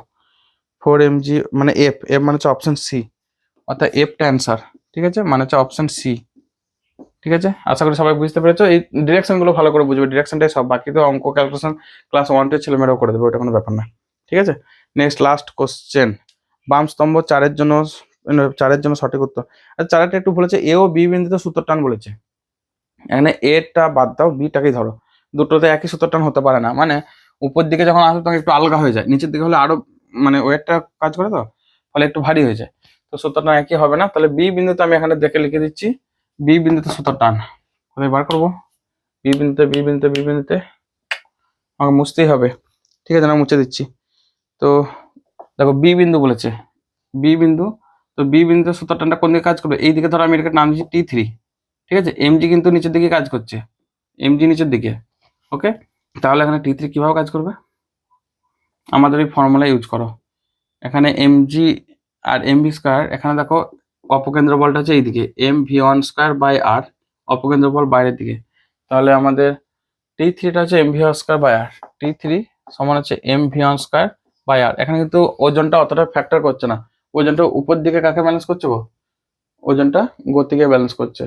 m বাই r, v1 স্কয়ারের মানটা একটু আগে পেয়েছিলে, মনে পড়ছে? v1 স্কয়ারের মানটা বি বিন্দুতে আমি দেখে নিই, দাঁড়াও। বি বিন্দুতে কণার বেগ কত এসেছিল গো, ডিই মানে হচ্ছে 4 mg, এই সরি 4 mg কি √7gr।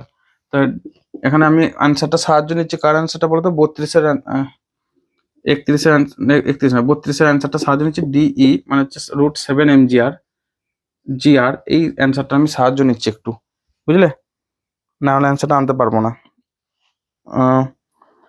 হ্যাঁ, অ্যান্সারটা সাহায্য নিচ্ছি। যেখানে ব্যালেন্স করছে T3, এইদিকে অপকেন্দ্র বল mv1 স্কয়ার বাই r কে ব্যালেন্স করছে, এটা কোনো ব্যালেন্স করছে না, mgটা এখানে কোনো ফ্যাক্টর করছে না। ঠিক আছে, উপর দিকে গতির একটা উপাংশ উপর দিকে চলে যাচ্ছে।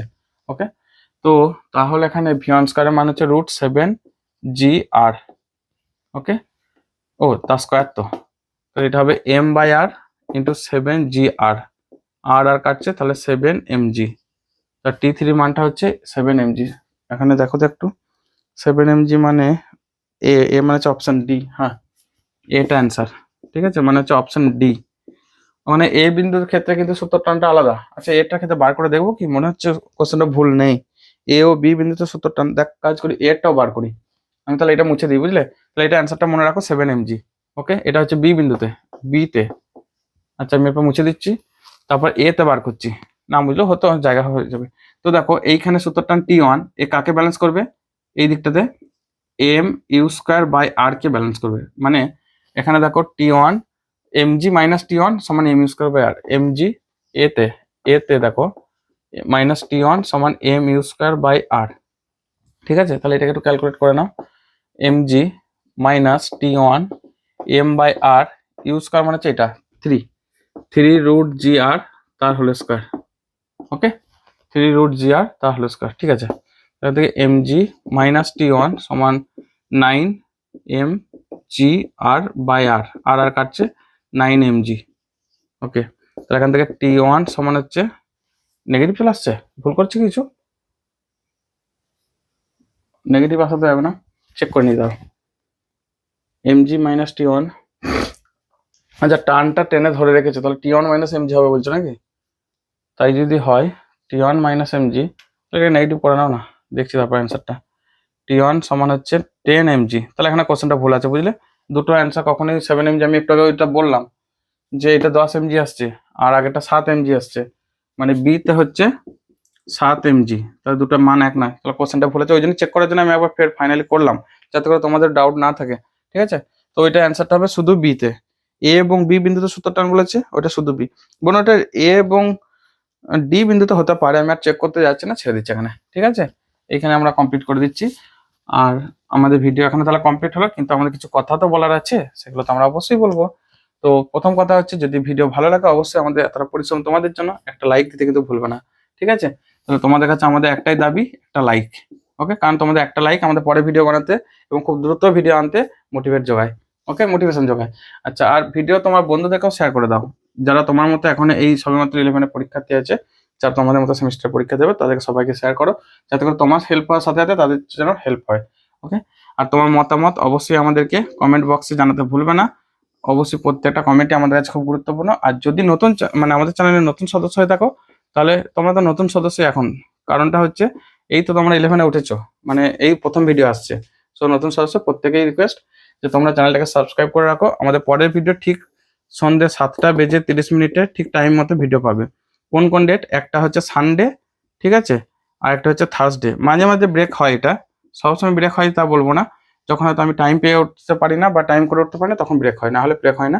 মোটামুটি এই দুটো ডেট। কোনো দিন হয়তো দেখা গেলো সানডেতে আমি 11-এ ভিডিও দিচ্ছি, তো থার্সডে 12-এ। কখনো এমন হতে পারে যে যেটা আমার হাতে রেডি হবে আগে, কখনো হয়তো সানডেতেই 12-এ ভিডিও, তখন এটা 11, এটা মানে উল্টোপাল্টা হতে পারে। কিন্তু ওই দুটো ডেট সানডে আর থার্সডে ভিডিও পাওয়ার জন্য। সো আর হ্যাঁ, পিডিএফটা কি করে ডাউনলোড করবে, আমরা দেখো একটা অন্য একটা ভিডিওর ক্লিপ এখানে অ্যাড করে দিচ্ছি। ওখানে দেখবো সোয়েটার অ্যাড করেছি শীতকালে কোনো একটা ভিডিও, সেটা হচ্ছে হাতে লেখা পিডিএফ, ঠিক আছে।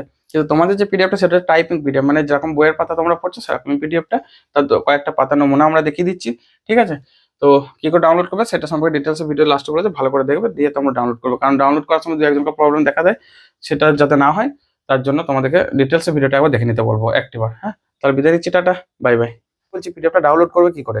তোমরা ফার্স্ট হচ্ছে তোমরা পিডিএফটাতে যে লিঙ্কটা দেওয়া হচ্ছে, মানে ডেসক্রিপশন বক্সে বা কমেন্টে যে লিঙ্কটা থাকছে, সেই লিঙ্কটাতে তোমরা ক্লিক করো।